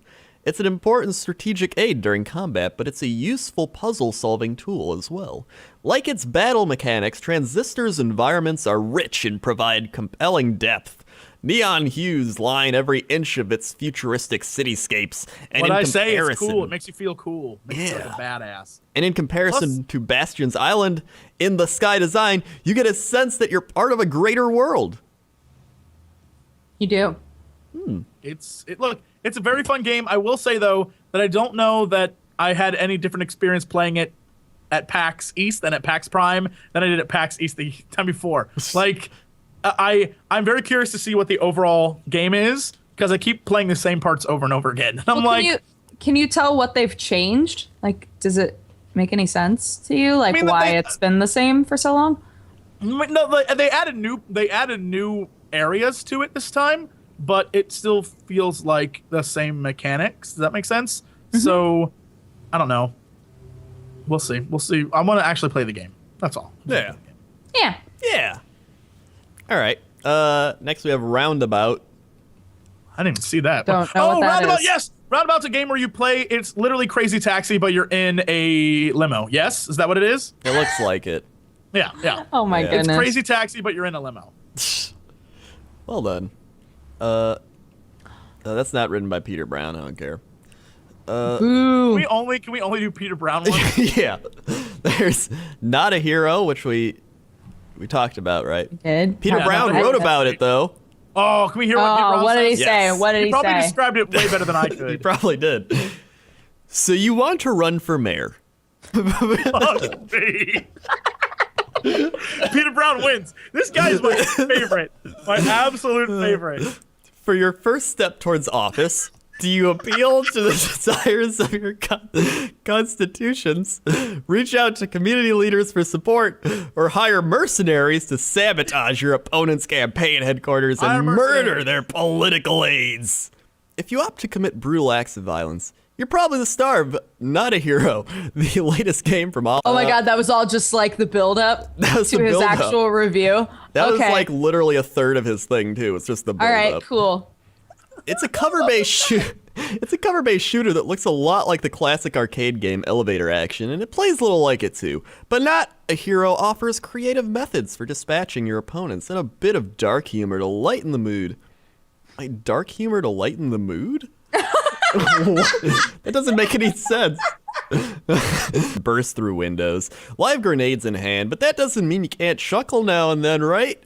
With secondary items like the adorable cat bomb, which is quite literally an explosive cat. Cat bomb, useless. Look, it's cute, but by the time you send a cat, it'll kill people you've already been shot in the face. Cats, not the best bombs. Turns out, not great bombs. But not quite literally an explosive cat that coyly woos your enemy into a fiery death? No, because they see a cat and they're like, oh, a cat, and they die. The problem is the cat walks so slowly that by the time it gets there, you've already been shot in the face by like 12 guys trying to kill you. Oh, well, but beware, because like Ollie Ollie, it's also incredibly difficult to master. Mm-hmm. Peter Brown. Peter Brown. All right, what else do they have? And then their final game on this list is Phoenix Rage. Don't even know what that is. Wait, that sounds familiar. Wait. It's Phoenix Wright's It final looks game. like Super Meat Boy. Phoenix Rage. Oh, it's like where you. Wait a minute. F-E-N-I-X Rage. I don't know what that is. What is Phoenix Rage? Well, this one's written by Randolph Ramsey. Oh, Randolph they have the Ramsey. best writers over there. I Oh, know. never mind. This is not GameSpot, what man. that was. I need to hire. Look, I want to hire people to the Jesse Cox team that only have alliteration in their name, like Randolph Ramsey. Johnny Johnson here. I see. I think Phoenix Rage is the name of a character in a game that I was playing not too long ago, and that's why I got confused. Oh. Did not know that there was an actual game named Phoenix Rage. Okay, Well, continue. Randolph Ramsey writes, Phoenix Rage is being compared to Super Meat Boy, and those comparisons are fairly apt. Like Super Meat Boy, Phoenix Rage is a 2D platformer where you'll need precision, skill, timing, and a deep well of patience and inner resolve to successfully navigate its tricky levels. Title character Phoenix can jump in midair an unlimited number of times, making him an extremely maneuverable little tyke. Add in a quick occasional ability to take on the properties of surfaces he lands on, such as lava blocks, which turn Phoenix into a fiery munchkin that can slam through blocks of ice. And you've got a great platformer. In the dozens of levels I played, Phoenix controlled extremely well, and I can't wait to see what the next couple of hundred levels have to offer when the game releases later this year. Question. Answer. When it says he can jump as many times as he wants, does this guy mean that he can do the equivalent of a double jump, but just keep That is jumping? a poorly written statement. I don't know what that means either. That's He what can I jump thought. as much as he wants. It's like, jump, I mean, technically, spikes. Like, yeah. that mean? I think that's what he means. Like, you just keep jumping and going higher and higher and higher. what is the point of making it a platformer? Well, I mean, I you'll don't- probably hit spikes at the top. Like, you can jump. Yeah, but there would never be a reason to wall jump, right? Well, I don't know. Here's my question. I don't know that I agree with half of their best games at PAX because, like, just look at my list of stuff. Like, Secret Ponchos is a fantastic game where it's basically you and friends shoot each other up with like really creative characters. That I don't know how would you describe that game? It's it's like top down perspective, and each character has different abilities, and you're all like in a shootout, like a Mexican standoff, and you just like run around. So it's like an old grizzle man who has like a long shot, and there's a big tough dude with a rifle, and there's like a little redhead who has 2 pistols, and there's a chick matador, and it's a great game. It's very cool. Oh, and Poncho, who's a skeleton in a poncho. Ooh. Yeah. And it's that's definitely like a party game that's a lot of fun to play. Swords and Soldiers 2 was also by the Awesomenauts guys, and it's a side-scrolling tower defense game, which I thought was really fun. Tower of Gun. Oh, sorry. No, keep going. Oh, Tower of Guns, which is basically a roguelike first-person shooter, essentially, which is you run around and blow up stuff in a tower filled with guns. Max Gentleman, which is a very fun. I wish they make real arcade games out of it. Max Gentleman, which is you're any one of buff gentlemen, and you have to drink beer while putting top hats on your head, and stuff is thrown, and you have to bounce your top hat around to keep your hats from falling off. It's an amazing game. That sounds like an amazing game. There was yeah. I'm looking up I'm trying to find the golf game, Double Fine's like tower fall game, but you hit golf balls at each other. I don't know what that is. And it was like it looks like the same sort of static map that you have in Towerfall, but it's a bunch of different characters and they're all hitting golf balls at each other. And when I look up Double Fine Golf, I get a whole bunch of stuff talking about how Double Fine had pitched a game called Bad Golf, and the community like got really upset when it didn't get made, and so the community just made Bad Golf apparently, or is currently making Bad Golf. And now I'm confused. Like, did Double Fine showcase the community version of their game that they didn't get to make? I don't know. I have no clue. I'd play Bad Golf. I'm gonna keep looking into this. Also, there was a game called Fracked, which was really fun because I got to make a song. It's a musical game, so you play through like and unlock musical notes, and you do things musically. But at the end, you can make music with the game. And I made the best Tron song I've ever heard in my entire life. It was awesome. Wait, so and then how they do you sent it make- to me. How do you make music then? Well, once you unlock the different bits of the and change everything about it, like everything from the pitch to the treble to the speed, beats per minute, all the stuff, and go in and make a song. And so I made a song that basically sounded like I stole it from the Tron soundtrack, and I felt really good about it. I only had 30 minutes with them, and the song is great. It's fantastic. So That's really I cool. enjoyed that. I'll play that game.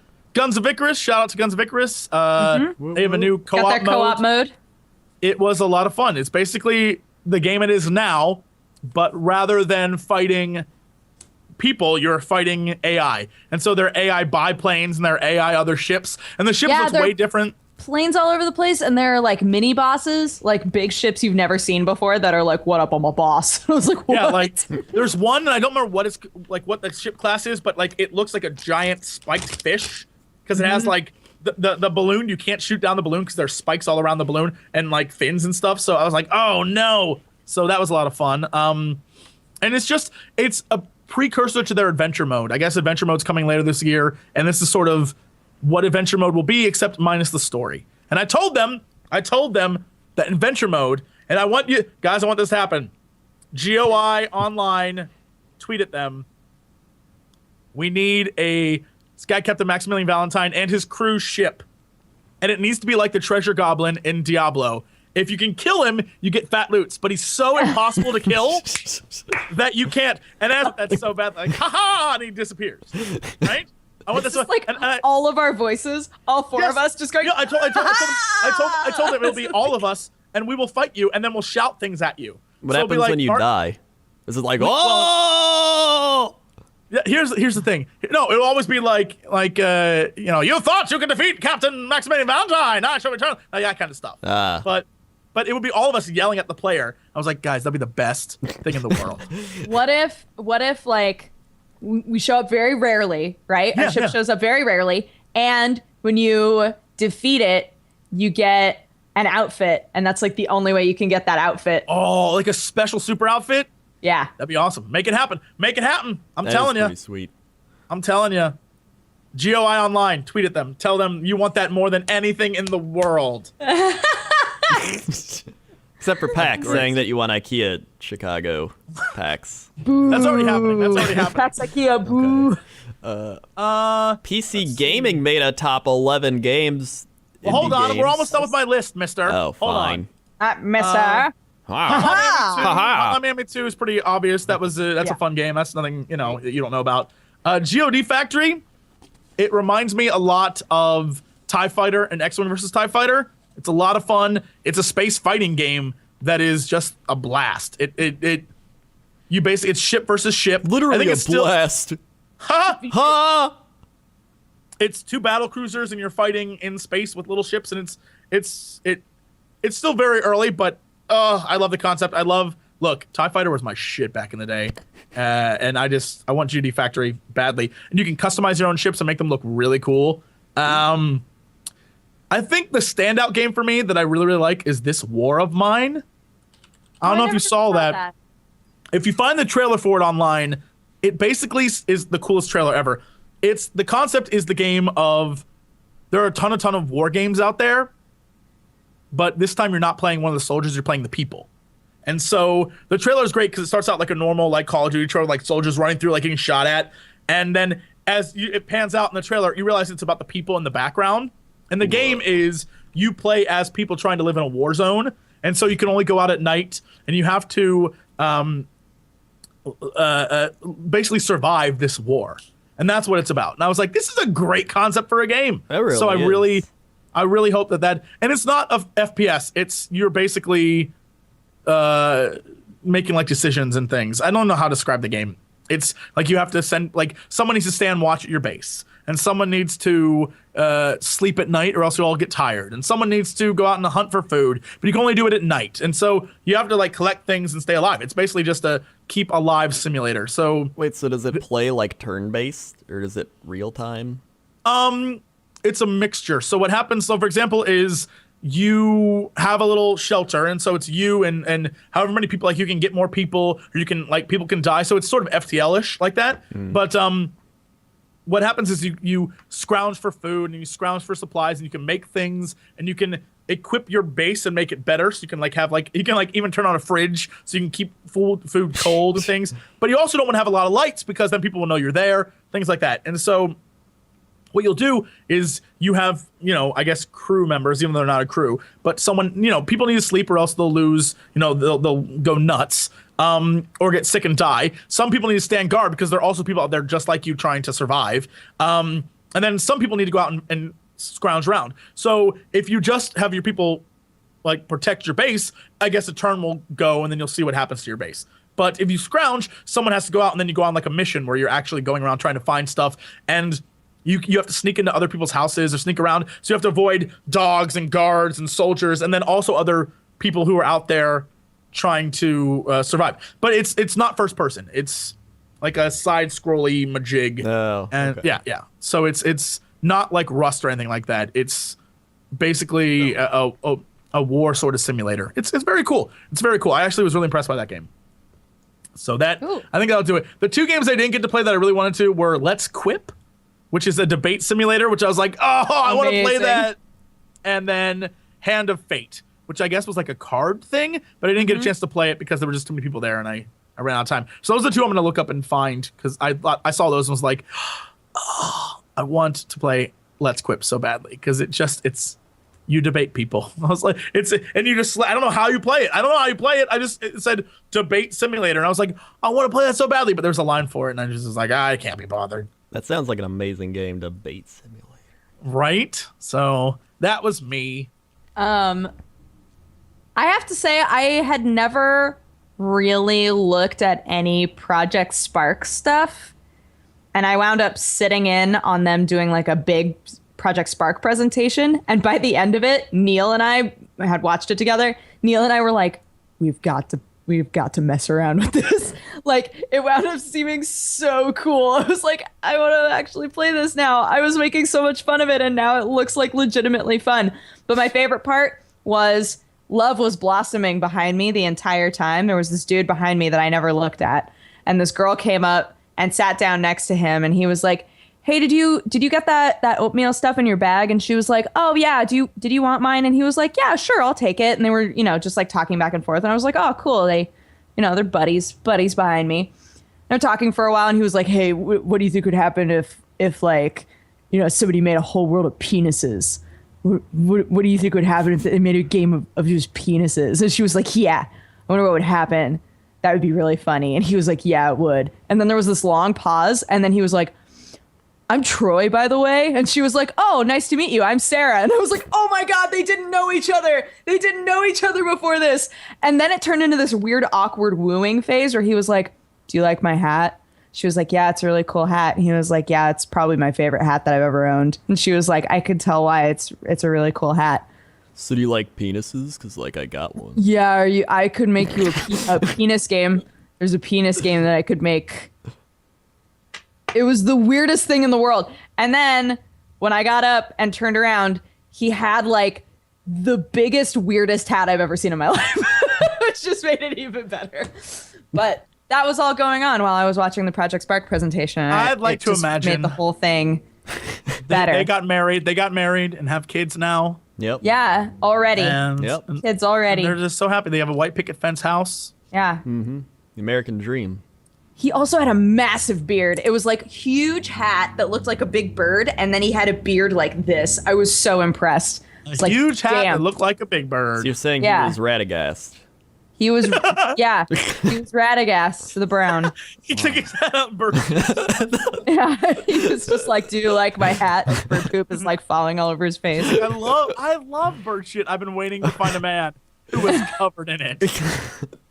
Only at PAX. Only at PAX can you find these things. Incredible. So, I'm trying I to don't have think. any more games that I have on my list here that I can remember at least. Trying to think of what else I played. What was there? I mean, there's Do you know anything? Do you have anything? What were the lists that one thing that you found had? These are from PC Mag.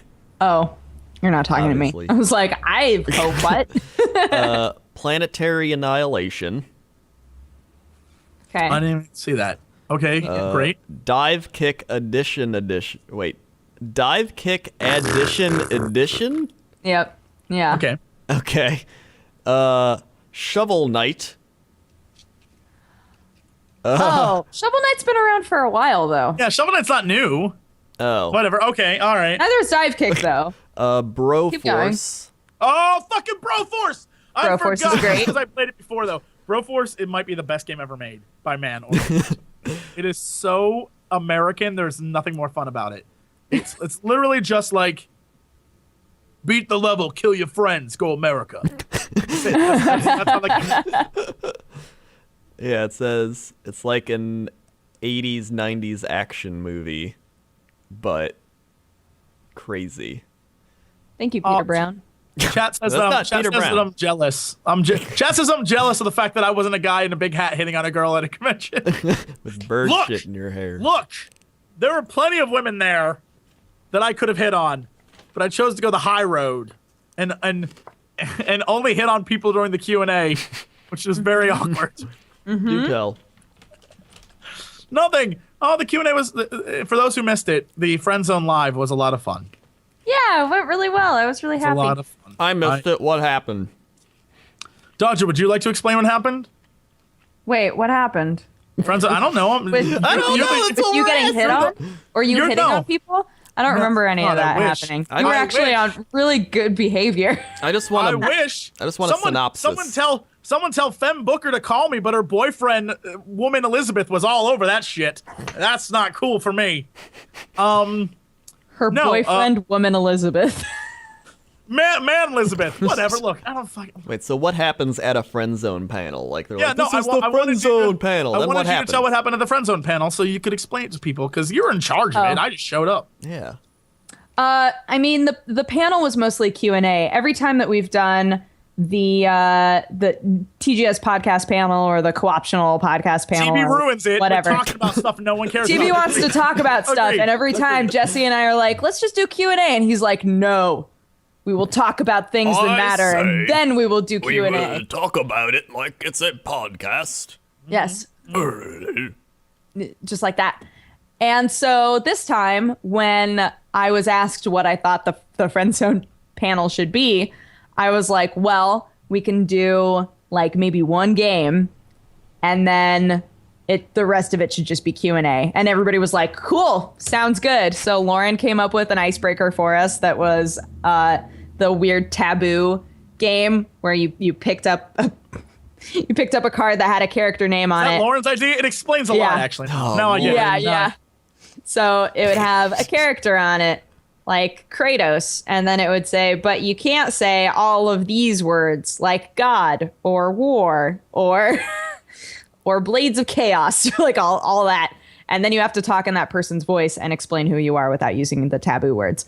And every single time I started to talk, well, not every single time, but almost every single time I started to talk, JonTron just got it immediately. I said like one line, and JonTron was like, "Are you Cortana?" I was like, "Yeah, I am. Thank you. That's yep." That was a pretty good JonTron impression. I got yelled at because Markiplier goes like, I'm a green skin, and I was like, what's he thrall? And everyone was like, how'd you know that? And I was like, How wouldn't I know that? I mean, that's my thing. I get it. You ruined Yeah. the game. It was literally the quickest because everyone knew everything. There wasn't like it was like I live in a sewer and I just started listing Ninja Turtles. I was like, what else could it be? It was good. So we did that game. We went through all of them, and then we had the Q&A where we were asked such questions as, "Can each one of you do an imitation of somebody else at the table?" And JonTron tried to do a Markiplier impression, and Markiplier didn't realize it. It's like, what That is was that? my favorite.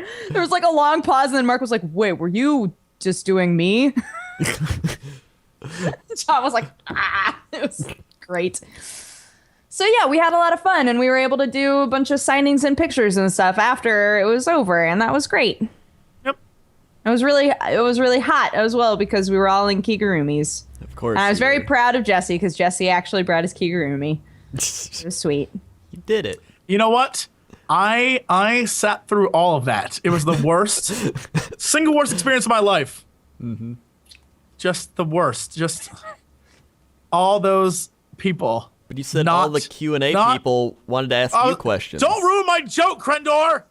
Oh. I was gonna say having to watch all of you sit there while people only cared about me. That's what I was gonna say. You ruined Well, it. That's what I do. I ruin fun. Mm-hmm. That's my thing. Either way.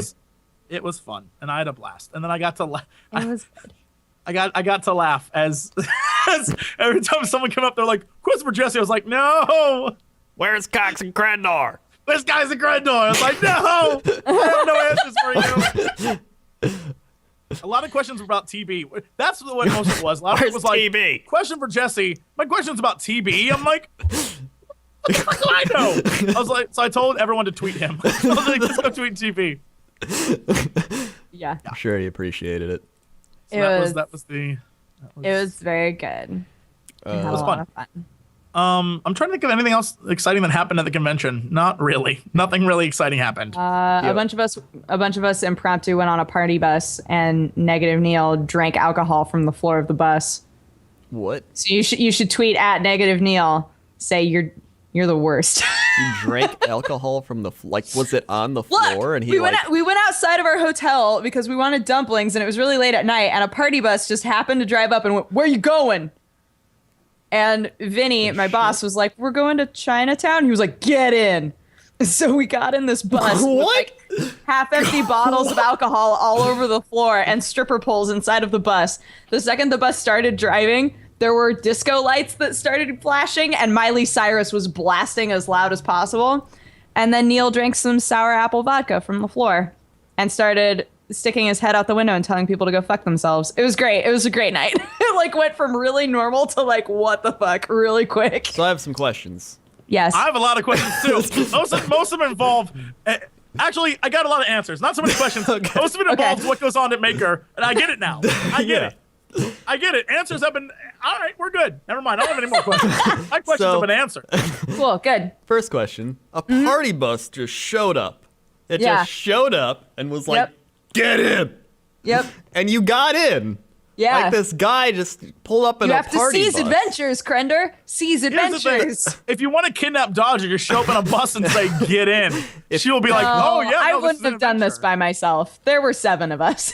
Well, the deal. even with could have got 7 that of guy you. off. Even Just with gas 7 the of you. bus, knock them all out. I'm just saying, it's not that hard, guys. This could have been like the Hitler bus. He could have locked the doors Right? and like gassed Right? you all. That's what I'm saying. You get in there, the lights start spinning, my star starts playing, and that's the last thing you see before you die. Last thing you But want to get in instead, is Hitler bus.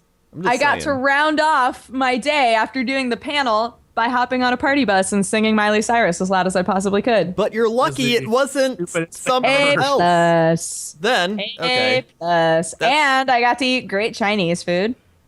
Okay. And then while walking back, Neil got asked for crack. So, look. Oh my God! I got the same thing happen to me. The same thing happened to me. Okay. was it the same person? I hope so. Tell me about your situation. So Thursday night, before the con even starts, I go out to dinner in Chinatown with the guys from Guns of Icarus Online, and we go to the dumpling place that we went to last year.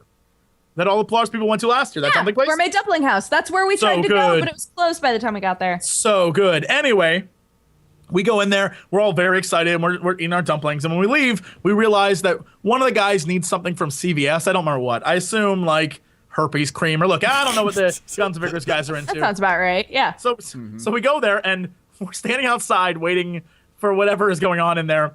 This woman comes up to me and like rubs my shoulders like, "Hey there, how you doing?" And because I'm just a nice guy, I'm like, "Hey, how are you doing?" But you just She's said like, you "Good." weren't a nice guy earlier in the show. No. I said I He want is to a be nice guy, but he wants to be a bad guy. Oh, okay. Yeah. I'm too nice, which is why I'd be raped horribly in jail. Yeah. Anyway, get with the program, Crendor. Okay. You know I need to have things explained to me further. So then what happens? So I'm outside. I'm just talking to this woman, and so she walks away, and then the guy from Guns N' Icarus is like, "Do you know that person?" I was like, "No clue who that was." She walks back up and she goes, "Got a crack?" And I was like, "What?" and she's like, "I just asked him." I was like, "No, I'm sorry." No. She goes, "Weed? No weed?" I'm like, "Nope." And she's like, "What about cigarette?" I'm like, "Nope." She's like, "All right, thanks, beautiful," and walks away. I'm like, who the fuck was that? You had a much more pleasant situation. Oh, mine was like an 85-year-old black woman. She was sassy as shit. She was like, she just came and started talking to me, and I was like, I like this lady. She's classy. And then she came back 5 minutes later. Was like, "You got crack?" I was like, "Nope, I was wrong." So when we were walking back from the place where we got food, Neil was a little ways ahead of us, and this black nondescript vehicle pulls up, window rolls down, and this old man sticks his head out the window and goes, "Kid, you got crack?" And Neil was like, "No, sir, I do not have any crack." And the man goes, "Ah!" and just drives away. What? It was weird. No, that whole night was just weird. What? I don't even know. That party bus could have been the crack bus. Maybe maybe he saw us get out of the bus and he was like, "That's the crack bus." Here's the thing. I feel like Neil was lying. Neil is actually like a well-known underground drug dealer and was like, "Not now." Yeah, No, right. I don't have He crack. did like lick alcohol off a party bus. Yeah, Bus yeah. No, floor or whatever. I'm saying maybe Neil's nickname Can is we Kid. expand it to that? It's not even like he drank it out of a bottle. Now it's just he licked it That's off how I the floor of the imagined bus. it when you said that. I No. just pictured like lapping it up off the floor. Neil has look. I've never known a person to actually get super mouth herpes, but Neil has that now. Yeah. Neil has got like throat herpes. Mm-hmm. It is. I don't. What? Neil What happens when Florbooze you got a Lambert. Life That's his of name now. life of crack and alcohol. And Here's look. I'm not judging your friends, but I feel like you have surrounded yourself by idiots so that you seem like a genius in comparison. It's like. Do I really seem like a credit. genius? Now you do. Yeah. Now you seem like the smartest Really? fucking person Oh I my know. god, it works. Yeah. It's like when in high school the really gorgeous girl always surrounded herself with girls who were not nearly as hot, so she seemed more attractive. That's you, but with dummy friends. I feel like I act much more dumb than pretty much anybody I know. That's why you did what you did. You can get away with being an idiot because you have friends who are stupider than you. Even on your worst day, they're so dumb. That's right. Neil is so fucking dumb. so dumb. Neil so is the dumbest stupid. piece of shit who ever lived. No, Neil, no, I'm sorry I told this story. Neil is so dumb. He's just licking alcohol off gravel on the back streets of Boston. He's like an alcoholic crackhead homeless person who found his way on a bus and saw there was a puddle of alcohol on the floor and got down like a dog and licked it up. Mm-hmm. Like a dog. Mm-hmm. That's how the story's gonna end up. Mm-hmm. Neil got on the ground like a dog and started panting while licking alcohol off the ground. He said, "Give me more, Daddy. Give me more." True. What the fuck are you talking about anymore? That's what happened. That's what happened to Neil. But I don't even know where we went. I don't know where we are. Let's just say today at Starbucks, so I got this Starbucks. There was this black lady, and she was getting some Starbucks too. And she was like, "It's cold out today. You know what they say when it's cold out? Nope. You're not even hungry." And I was like, "What? No. That makes no sense. You're not even hungry?" Cut it off. Cut it off. Crender's gonna get us in trouble. Cut it off. All right. Cut it off. Maybe we should take There's no story there. Just racism. Cut it off. should take Cut it another off. break. Let's take another break. Cut it off. And Cut it off. Let's take a break. We'll come back with news. Cut it off. we'll come back with Cut it news. off. We're All gonna right. we're gonna cut it off. Where'd my iTunes go? iTunes? iTunes? Cut it off.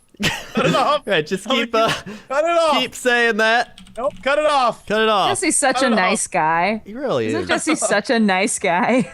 I know. It's almost like he hides it. Like he's so Yeah. nice. It's just a mask. Such a It's nice like a guy. mask for deep down. He really isn't nice. Ladies.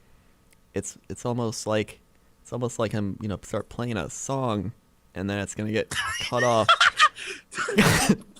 I'm kind of just Play the song. Oh my god. okay. I'll play the song. Here we go.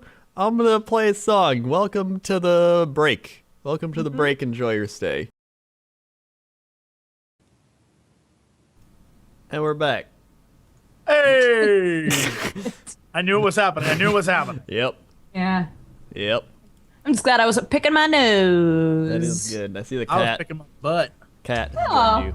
Hey, sweetie. Is this Sherlock? Sherlock is now part of this show. Yeah. A great day.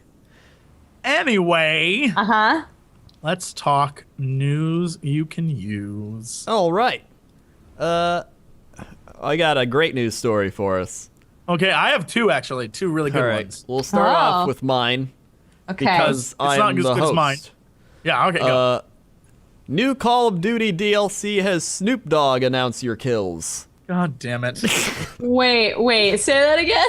So, the new Call of Duty DLC has Snoop Dogg as like the voiceover guy who's like double kill. Like a voice pack? Yeah. Or as the actual just voice forever? And it's like well, I don't know that much, but I just know like so when you get like a double kill or a triple kill, or he's just like, yo, It'll be that's a Snoop. triple kill right there, like that type of thing. Yeah, So That was that's actually, I would love to have, like, yo, that's a triple kill right there. D to the double kill. What? I don't know. Snoop Dizzle dropping the kizzles. Quadrizzle kill. Smoke a fatty. Shoot that baddie. Uh-huh. Yep. So that's my leading news story. Here's the thing. At first, that was dumb. Now I'm so behind that. I know. Now I want that in every game. I was like, that's stupid. Now I'm like, shit, I want Snoop Dogg in all games. I know, right? Oh, Snoop Dogg in Dynasty Warriors would be great. Oh, yeah. Get out the way, Lou Boo. I've got a joint for you. Just like, then you smoke up. That was my Snoop Dogg symbol, kids. If you ever see me do this, I'm talking about Snoop Dogg. I mean, if it's not already a universal symbol. It is for Snoop Dogg. Yeah. So what is By the way, what? oh, I was gonna say, remember when it was Snoop Lion? That was dumb. All right, anyway. Let's continue. Yeah. Wait, did he change it back? No, but he'll always I be think Snoop he's Dogg. still Oh. Snoop Lion. No, he's not. So stupid. That's like when Garth Brooks changed his name to whatever that other guy was. Remember that? Anyone remember that? How old am I that I know that? Anyway, Garth Brooks changed his name? yeah, he made an To album what? that was. He made a special album that was a different name. Garth Brooks name change. Chris Gaines? Yes, What? he had a Chris Gaines album. Chris Gaines was a fictional alternative rock persona created as an alter ego for Garth Brooks to Garth explore Brooks. rock and roll. And that's what inspired his daughter's show. Sorry, not his daughter's show. Miley Cyrus. That's what inspired Miley Cyrus's show. What? It's the That's girl hilarious. with the girl with alt persona. Yeah. That's stupid. Why would Anyway, Why would you that is change dumb. your That's name why we're from not gonna Garth Brooks? Like that's a cool name. Like, yo, I'm Garth Brooks. They're like Christopher Gaines. Because look, drugs.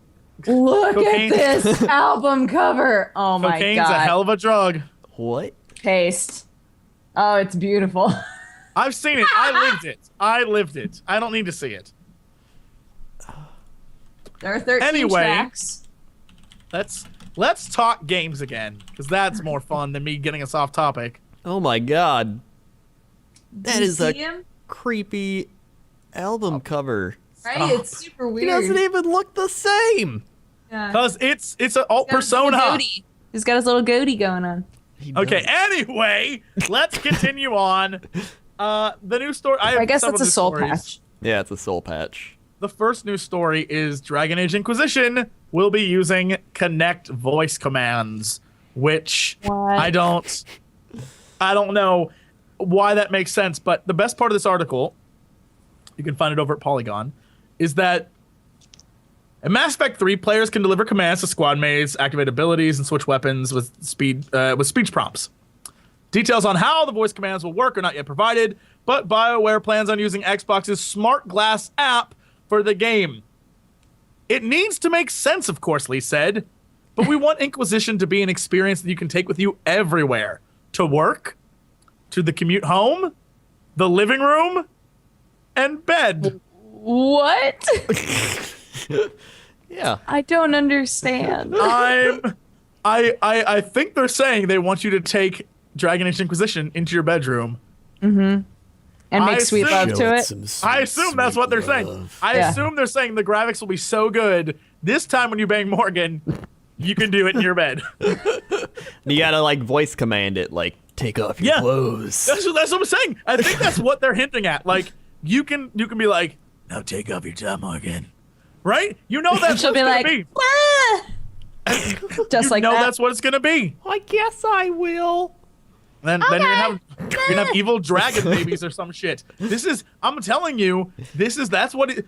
Does that make sense to anyone else? Because that's what that means to me. Sounds like that is the case. Also, what worries me about what they just said there is, it sounds like they're dumbing down a lot of the game so you can take it with you on the go.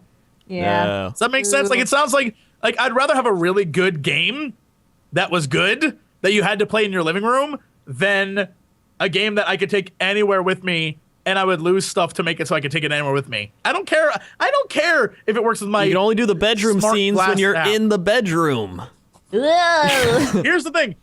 If they had a simulator that was like have Dragon Age characters with you all day, every day, that would be the quintessential like bedroom game. Like, yeah, get in bed, Morgan. Yeah, so like that's creepy. That's like that's not even like Now funny. it's creepy. No. It was always creepy. It's when you say you can take the game anywhere to work, so now you're not working. Right. On the commute home, so now you're Right. just the weirdo playing a game on the bus and everyone's like, who the fuck is that crazy person? Yeah, we don't to the need- living room. We don't need where people games playing should be played. Dragon Age on those places. We need people watching us at those places. Yeah, So we can make money. And then to the bedroom. Yeah. Which look, you shouldn't be taking Inquisition to the bedroom. You should be taking us into the bedroom. Yeah. So we can make some money. Yeah. Why don't you just sit on down Crendor, male and hit that prostitutes. follow and subscribe button right now. We're going to show you a good time. Don't skip the Oh. ad, girl. Don't skip the ad, girl. Let it play all night long. That's 6 cents. That's 6 cents I earn. Yeah, Loving I'll that give you 6 all cents. 6 cents. That should be your next job, Jesse. Is really creepy ads. Doing ad like, voices. Hey, girl, this is an advertisement about how you should watch me in bed. Right? Yeah. Boom, boom, boom. Well, actually, hey, human being, because I don't care.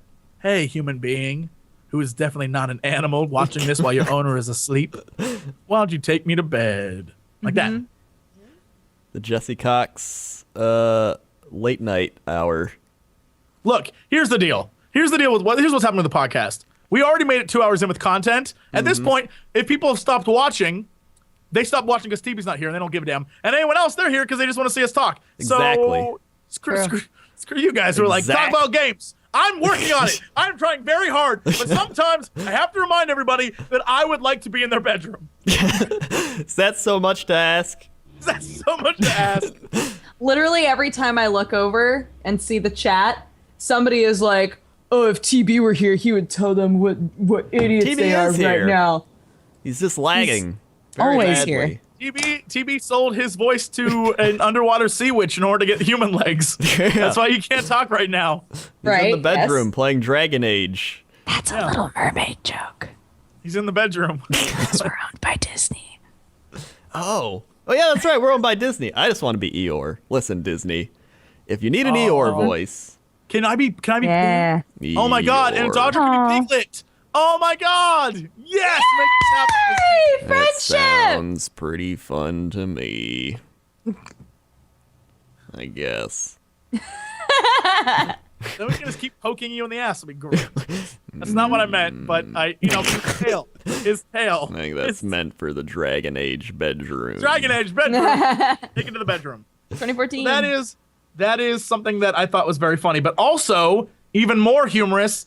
Nintendo still shitty. Whoa. Turns out, Watch Dogs will release on May 27th for every platform but Wii U. Turns out they won't get it until fall. And if you remember at E3 last year, Watch Dogs was their big thing that was like, this is why you should get a Wii U. Because Watch Dogs, guys. Nope. Everyone's going to get it except Wii U. Didn't they?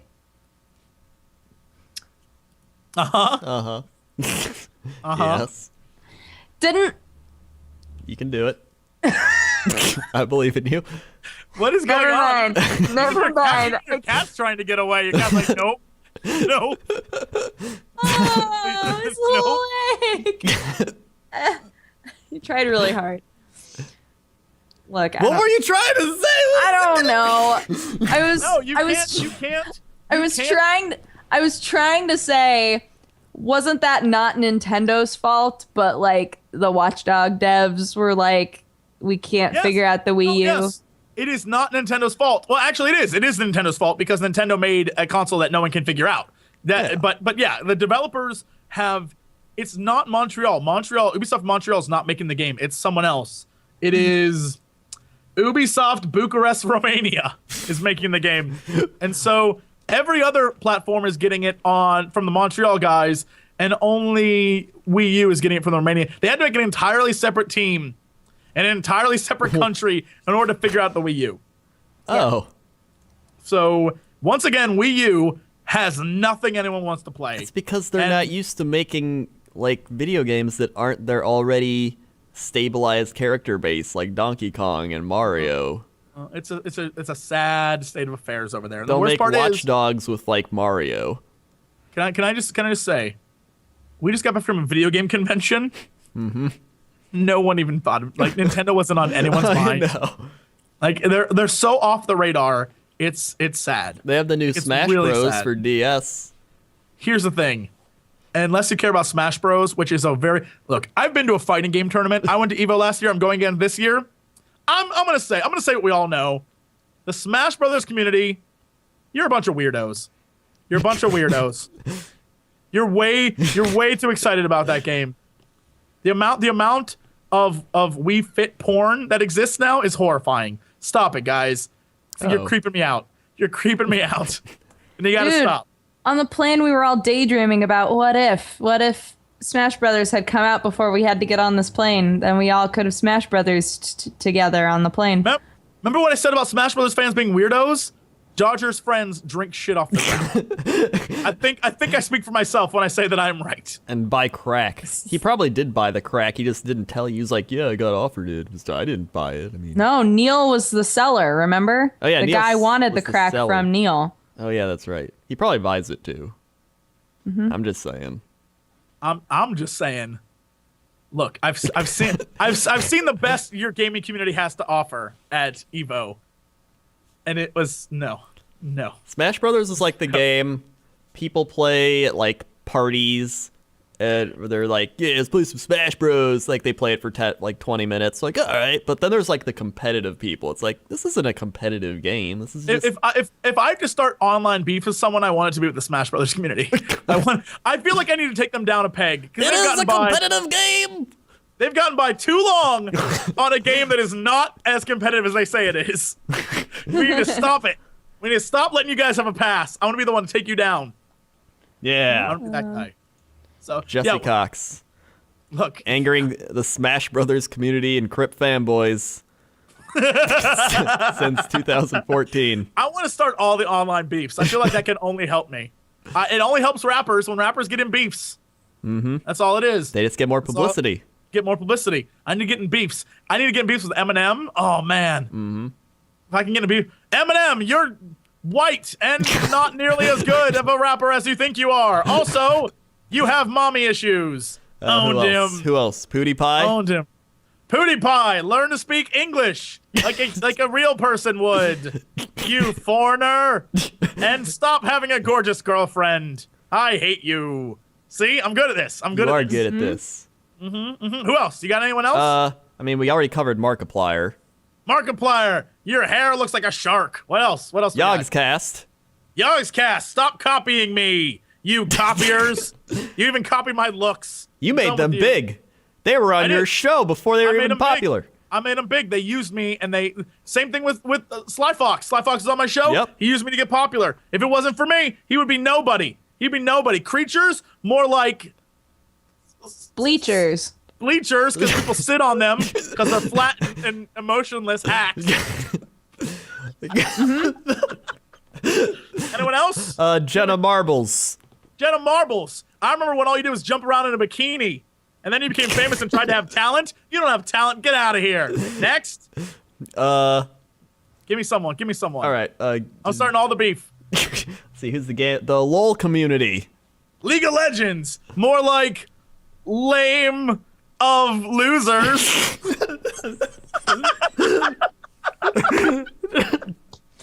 The lame I don't know aloof. how you can go up from there. Well, my work here is done. I think I've taken on everyone that needs to be taken on. I think you did. Now it's only fame and skyrocketing views and subscribers from here. I'm gonna have to write a real long apology note, aren't I? Probably. Oh yeah, Felicia Day. I can say nothing about it Felicia Day. Felicia Day, I love you, and I always have and always will, much more than any other human being in existence. There we go. That's a nice way to wrap that up, though. Yeah. A little Felicia Day action. Uh-huh.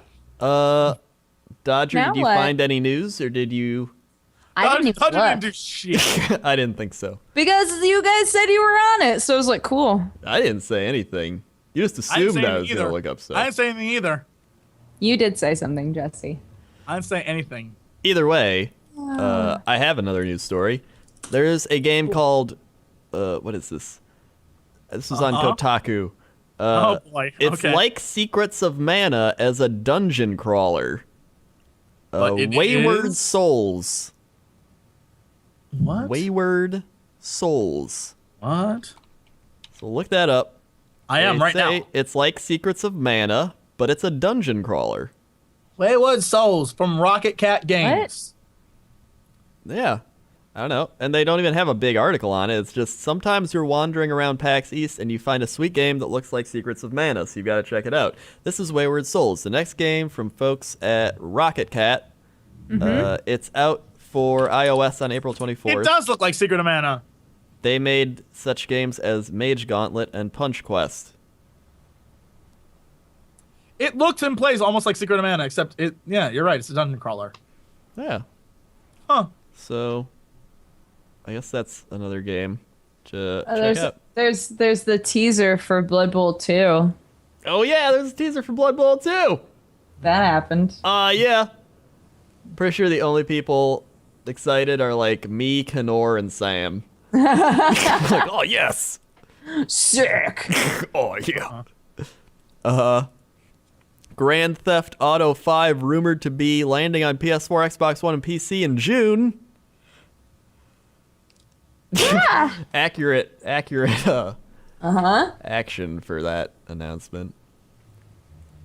I mean, Is there any real news or I don't think there's a lot of real news. are we gonna talk about the new Sid Meier's Beyond Earth civilization? Because I want that. What? Oh yeah, want the that really space one. bad. Yeah. What? I didn't even hear space about civ. that. Civilization Yeah, Beyond dude. Earth. It makes Whoa. it so that there's a new playable area that's like in the atmosphere around Earth, and then you can also expand further and travel to different planets and go to aliens and all sorts of other Whoa. stuff. Whoa. Yeah, it's crazy. Whoa.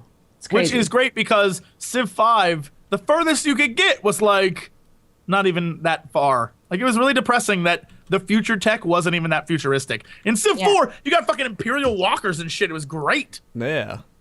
And this one did not have that. It's Oh disappointing. my. I am extremely excited now for this. What the Right? fuck is that? What? Well, Dodge is gonna die. Hold on, everybody, focus in on this. This could be a hit video on the internet. I call dibs. Copyright. This is on my channel.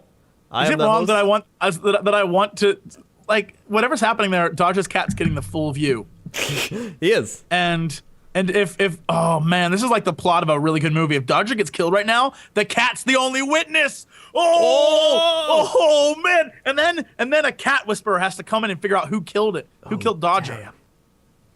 Just watch Sherlock. Watch his eyes. He seems entirely uninterested. Uh, Uh-oh, we're about to find out something. We're about to find it out. What is we're it? about to find it out. Breaking What happened news. to her? What happened to breaking news? What happened, Dodger? Breaking news today inside of my apartment, as it sounded as though there was a swarm of bees next to my face. But I have no idea where it came from, as it has now disappeared. Oh my god, I wish there are like thousands of bees. Are there bees attacking us in our apartments? Find out tonight at 11. Bees? Look, my cat was staring at a certain part of the window. No bees there. But it legit sounded like multiple bees were in my room, and it's weirded me out now. Here's the thing.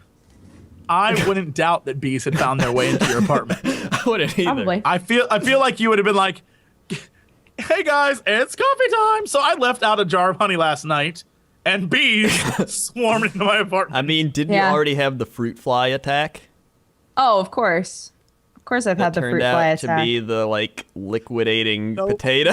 No, that's so Yeah. gross. Nope. Yeah, there was a long time ago when I found. I'm only going to tell this story because I want Nope. to see Jesse just like Nope. get disgusted. There was the other time where I hadn't taken out like the little trash can in my bedroom in a while, and there were maggots coming out of Nope. the tea bags that were in that. How long was it there? What do you mean by a while? Maggots don't just grow out of fucking tea bags overnight. Are you saying like months? Did you just leave a trash bag there for months? God damn it. You know what? Sam truly must be the nicest fucking human being on the planet. Because I swear to God, if that had happened once, I would have dumped the maggots all over you and been like, "Clean your shit up," and like left. And you never. It's not like he cleans it when it's my fault. I always clean it. But he puts up with you. He does. That's- He does put up with he's me. He's like a fucking saint. That's like that's love. Saint Sam. That is love. I will never question it. That is love. That is the true meaning of love. I will never question that. Dear God, that man, my God, he must really be hard up for it because that is a lot of work and effort. Wait, so It's not that much effort to just sit there. It's a lot of effort. It's a lot of effort. It's a lot of effort to put up with. Look. Teabag maggots is a whole nother level of effort. has it been worse than teabag maggots? That's the question. Maggots. Holy fuck. Whoa! Teabag. What just happened? What is it? Did you find it? What just happened? We got breaking stories. Crendor, I'm coming to you live from Dodger's house, where Teabag Maggot Girl now has bees in her walls. I repeat, bees in her walls. Now, Jesse, I feel like the bees have knocked over something. I heard an object. You. I'm so proud of you. What? It sounds like something is. The crazy old cat lady living in the house has gone insane, ladies and gentlemen, and now she's carrying one of her cats. She has two cats on screen. I'm not sure what's happening, but Teabag It Maggots could might be be involved. that the cat has killed the bees or maggots. Let's get it. Was there a let's get rat? the breaking info. Did the cat get the rat? Now we go live to Dodger in the field. Dodger, what is happening right now? Thank you, Jesse. It turns out that what sounded like a swarm of bees was actually two very large flies mating together.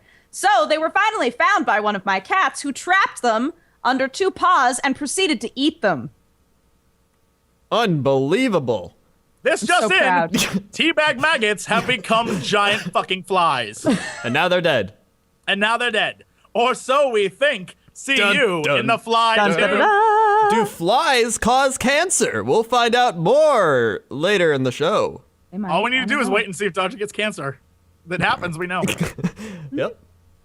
I was so proud of her. It was amazing. She was like trapping them like this and just like, and then slowly put her face down there and like let them free, and they just flew into her mouth, and then she was just like, and That's how swallowed it them. happened. I was like, Kitty, so proud you got rid of the swarm of bees, that it was actually two flies I trying to cannot make even- babies. Cannot even tell you how disgusted I am. You're gonna have your cat's gonna take a dump, and then you're gonna have poo maggots, and I'm gonna have to deal with that shit. And you're gonna be like, guys, guess what? Poo maggots. Nope. I'm pretty sure the flies got in because it's hot as balls in my apartment always, and my window's open in the kitchen.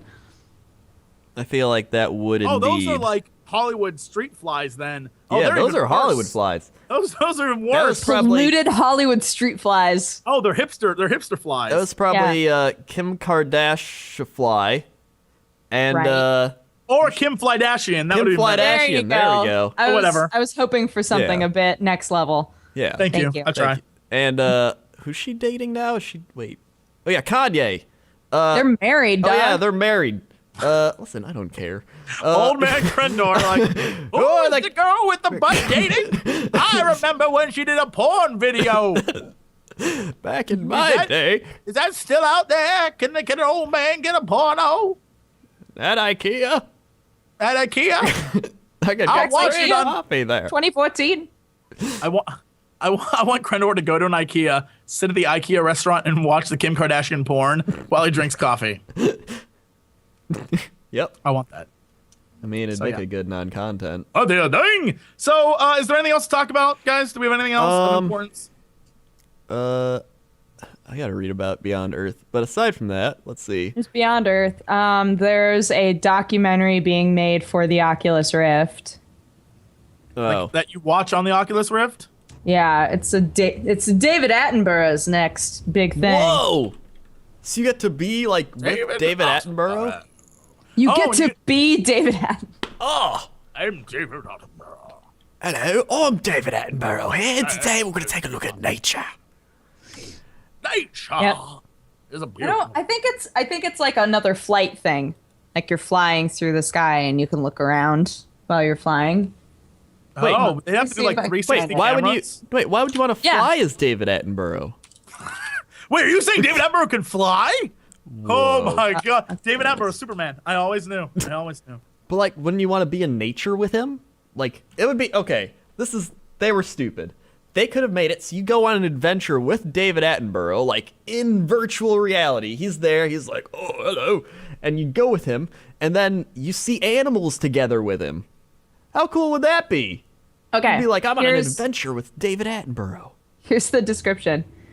We're now filming for the Oculus Rift, so when we filmed our recent flight in Borneo. Borneo. Borneo. Borneo. Borneo. I'm a former Borneo. history teacher. I'm telling you it's Borneo. Say it that way. We filmed with an 8-camera rig, so you get the full 360-degree experience. Ooh.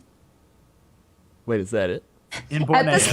At this point, David Attenborough's name is synonymous with thoughtful, majestic footage of our planet's many natural wonders. Like Borneo. Like Borneo.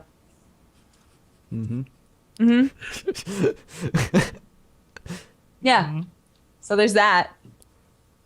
Look out for that in your IMAX theaters. I don't know where they would do Sounded that. a lot cooler at the start. Now it just got like, eh. Well, you get to Yeah. fly in VR flight. No. Yeah.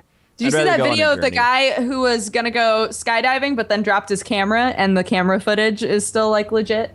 I did see that. I'm convinced that's fake. I don't feel like Really? it You could think so? land. I don't think it It could landed land. amongst the pigs. Yeah, it landed amongst the pigs, then the pig like ate it. But That was so good. that wouldn't happen. How That do you can't fake happen. that? How would you fake No, that, with the Crender? power of editing. We can make movies where they have like giant CGI Yeah, but- landscapes of New York looking realistic as like monsters fighting shit. You're like, how do they fake a camera falling out of the sky? True. Like you just have it fall, it goes like, and then it lands, and in that moment, you just do a hard cut, make it look smooth, and it's in the pig trough. Man's got a point. That's why I make my Pigs. videos. And then you got Hard a cuts, viral video. viral Viral videos. video That's why I right make it. there. That's all I'm saying. Dodger's just too gullible. Too gullible. She believes. So she believes naive. So she be- naive up in She here. believes a man who drinks alcohol off the floor is her friend. So gullible. He's He really is. not. He is my We friend. should just make Oculus Rift games. We should make Oculus Rift games called Reality, where it's like you're just in a car driving. People would love that shit. You're just in a car driving down the road and nothing happens. It's Yes. you driving. You just keep driving. It's like, when does this game end? You like try to get in a car accident, and you can't. Can't. You No, can't. you have no control over it. It's called passenger. You're the passenger in a car going Oh my God. somewhere. And it just Oh goes my all God. over the like I would United sleep States. through the whole game. Oh no, wouldn't that be great? Because then the people in the car can talk to you Yeah. or have conversations. Oh my and you're God, just the this is passenger. getting amazing. It could be like a 4-player game. Or one player and 3 actors. Like AI. There's Yeah, AI. like- If it's 4 No, it's- players, then it's just you talking to people you can talk to, not playing the game. Oh my God. And you guys, the game could track when you're sleeping or not. So if you accidentally fall asleep in the virtual car and like shit goes down in the car, and you wake up, they'll try to hide it from you, but if you were awake, you're involved in what's Whoa. happening. Here's the best part. At the end, if you go to sleep too much, eventually you wake up in a ditch. And everyone's dead and you're trapped in the car and you can't get shit. out. And that's how the game ends if you But fall it's asleep like too much. after like 18 hours. Yeah, like if you fall asleep too much, you end up dead in the car. Whoa. Which teaches you don't sleep in a car or else people will draw on your And it's face. because the main Oh, guy you should always sleep in the car. The car is so nice to sleep in. it's because the main guy was changing the radio station as he talked about texting and driving. Oh, what an idiot. What I an know. idiot. What an idiot. Yeah. And then there's a girl in the back playing Mad Libs. Yep. And everyone, she's like, give me a noun. And everyone's like, shut up, Kelly. And she's like, give me a noun, guys. Shut up, Kelly. That's not a noun. Guy, give me a noun. Right? And that's like one of the ongoing jokes. Is everyone wants us to go, but you have to be awake at the exact moment that like an actual serious conversation happens. And if you're awake, it determines the rest of the game. And if you try to fit into you're that asleep, conversation, like mid-conversation, like, oh yeah, I know what you guys are talking about, they're like, you didn't start the conversation. You were my God, asleep. you were We know. We know you were asleep when we started talking. You don't even know what's going on. yeah, and then you can say, well, catch Jimmy me up, and and then they Crystal. will. Then they will. Yeah. Oh my God, then Kelly will be like, did you hear about Jimmy and Crystal? Oh my God. Yeah, Jimmy and Crystal are like so over, but Jimmy thinks that they're still together. Oh my God. It's like super strong. And then, like halfway there, there's a hitchhiker, and you can either pick him up or you can just let him go. But if you pick him up, he might help you, he might be friendly, or he might kill you all. Here's the Yeah. best part. It's all done with the same acting skill as all the bad CDI games. Yeah. Yes, Yes. I Yes. love it. It's like Oh my Night Trap God. levels. Oh, and there's car songs. And you have to sing along, and you get points for singing along well with the car songs. Yes. It's all- Can you imagine being hired to do this game? I would love to look. They're Sign like, me up. I would. Yeah. we're legitimately going to. They would legitimately just have to set up like a 360-degree camera, like a bunch of cameras all together in the passenger seat of a car, and then drive Yep. for like hours and Yep. just film all of it. Yep. Yep. But I That'd mean, be to do that, all you amazing. need is like gas money. Yeah. Make this game. That and the camera. And bam. Life is a highway. Just driving down the road. Right? That's like you have a whole selection of songs, and you can change the radio station. Oh, and like you can put on different songs, but it's always good car songs. Always. Yeah, always. So like no matter what channel, it's like California, love. Right in that place. Guys, we just made the best We just fucking game. we did. I'm looking forward to this game now. Like this I'm Absolutely. just saying, someone get on it. We need this to happen. passenger simulator. No, it's just called Passenger. Yeah. Simulator. Adding simulator things is way too mainstream now. Everybody Yeah, wants to too do mainstream. It's just called Passenger, and it lacks the E, so it's Passenger. And then when you die at the end of your friends If you die, there are If you multiple die. endings. Yeah. If Yeah, you there die. are many endings. One Many ending, you get endings. to your destination. They're like, we're here, and you just get out of the car, and that's how it ends. One ending is like you run out of gas, and you're stuck on the road, and you have to eat each other. One ending is you fall asleep, and you wake up, and your car's in a ditch because everyone fell asleep. One ending is you pick up a hitchhiker, and the hitchhiker turns out to be a rich Saudi prince, and he takes you all away and makes you millionaires. One ending is the hitchhiker actually turns out to be a killer, and he murders everyone. One ending is you fall in love with the driver. One ending is you fall in love with one of the passengers. One ending is two of the passengers fall in love with you, and they fight each other, and you get in a car wreck, and everyone dies. They're oh my God, there's banging so many while they endings. get in a car wreck 'cause So they're many banging. endings. Yeah. Oh my god. And then if you die, either the game ends or Oh, there's sometimes heaven. you You get end up in a car- reincarnated. Yeah. You end up in the car in hell. And Oh, now you you're go a to hell. passenger in a hell ride. and you ride through hell.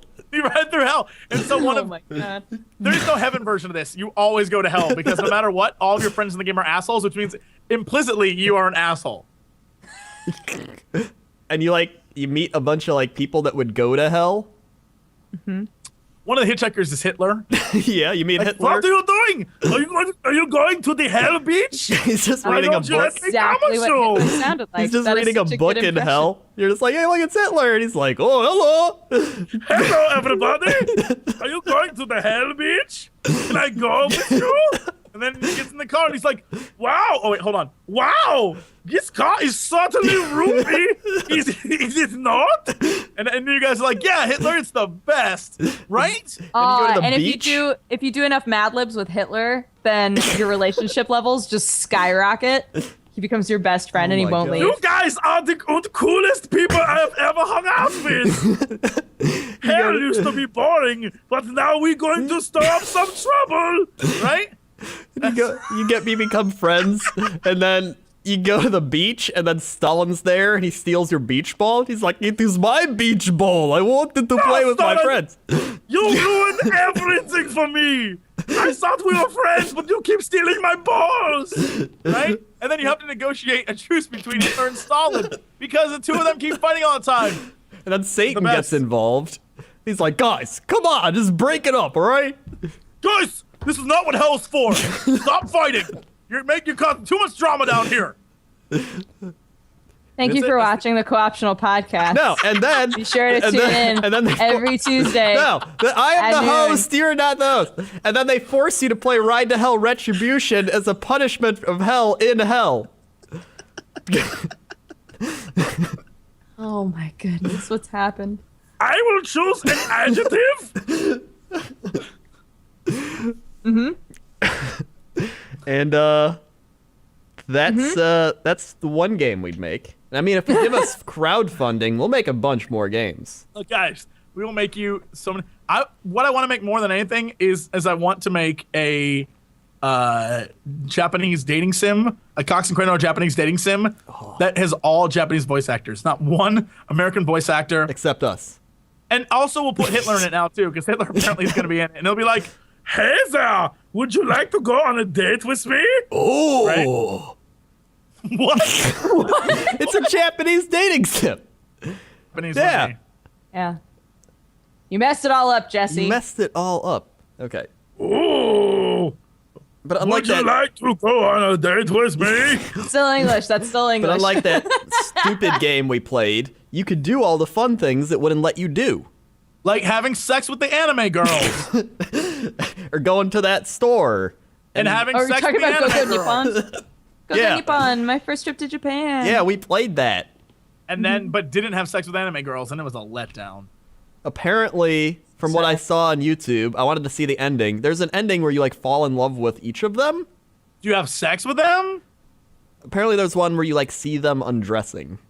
That's not sex with them. Well, that's all you get. All right, let's wrap this podcast up. We All are right. clearly done. I think we hit our peak. Now we're on the way down now. We're on the way down. We're- Leave them laughing, not Crendor. even Leave them just- laughing. Let's end this thing. All right. So where the Dodger? Dodger, where can we find you? What do you do, and why are you here? I have 2 channels. One of them is Press Art to Continue, where I do gaming stuff, and I just put up a video called Dancing at PAX, and you should totally watch it. I dance with Jesse, and part of it, it's good fun times. We And do? then- Oh, that's right. We danced. You don't even remember. And my other channel is youtube.com/dexteritybonus, where I tell great stories, like that one time when my cat caught 2 flies having sex and then ate them. So tune in for that. And on all of the social medias, I'm at Dexbonus, DEXBONUS. Woo! Yep. Jesse. Hi, my name is Jesse Cox. You can see my stuff at Jesse Cox on Twitter and on the Jesse Cox on Facebook and Jesse Cox on YouTube. I just posted a video that is swag stuff. So if you're interested in the kind of crap that I got there and more about these cards, that is in the video. And as always, all the swag I collect, I give it away because what the hell am I going to do with it? So Use it. it is now there. And then video-wise, we will do a bunch of stuff this week because I didn't do much over the last few days because I was away. But I'm back now, and let's have some fun. I love you guys. I really do want to make a Jesse Cox dating sim where I just walk in on you and I'm constantly swooping down. Wait a minute. Whatever happened to Crendor's RPG? Oh yeah. Crendor gave up on it. He gave up No, on I it. didn't Like, give so up never- on You it. gave up? Oh, I didn't so give up on fun. it. It just took a long delay. I still have it. And I was on the sandbox level, which is a big desert sandbox. And he gave up. Okay. And I'm at a point where I'm trying to like progress the story, but it's like I feel like the start of the game has too much content. I feel like it has too much content, and I want to bring it Give up. back. You and gave mix up. it. I didn't give up. You gave I up. will not. I will. So anyway, Okay, I will complete this game. if Yeah. you are a good anime artist, like really good, I will pay you good money to create a Cox and Crendor Japanese dating sim. He will. And I want what I want more than anything is many Artists scenes aren't where programmers, Jesse. Artists. You no, can't I need the make a art. I game need the with art to only look artists. good. I need the art to look good. Then we'll get a programmer to put the art in there. Yeah. Here's the thing. We need lots of scenes where the main character, whoever the player is in one of those Japanese bathhouses, and my character always walks in a bathrobe and just strips down naked for no reason. It just happens all the time. Meanwhile, Crendor's the one who's easy. Crendor's the one. No, actually, hold on. Crendor and I are the most difficult men to seduce. Dodger is the easiest. Dodger's the freebie you get when you play those games. She shows up and is like, "Would you like to do it?" And that happens. That is how I would say it. But you would have to let both of my cats watch.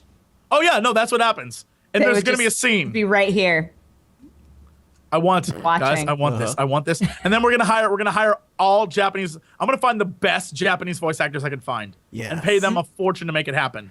What about TB? What is he in this game? Oh, TB is the kid who's in every anime game who's like, "Ooh, will you be my friend, Kiri-sama?" Like that guy. Yeah. No one gets to sleep with TB. TB is off limits. There needs to be one scene where it's just like 10 minutes of dialogue. Just like, Oh, it yeah, makes absolutely no sense whatsoever. And it's all repetitive. It's like, did you know that if you go down to the park at 9 o'clock, you can meet Jesse there, but only at 9 o'clock at the park? That's where Jesse will be at 9 o'clock at the park. So if you go there, yeah, that. That one? Yep. That's what we're gonna do. It's gonna happen. I want this. So Well, badly. I will finish my non-content RPG then by the end of this year. By the end of this year.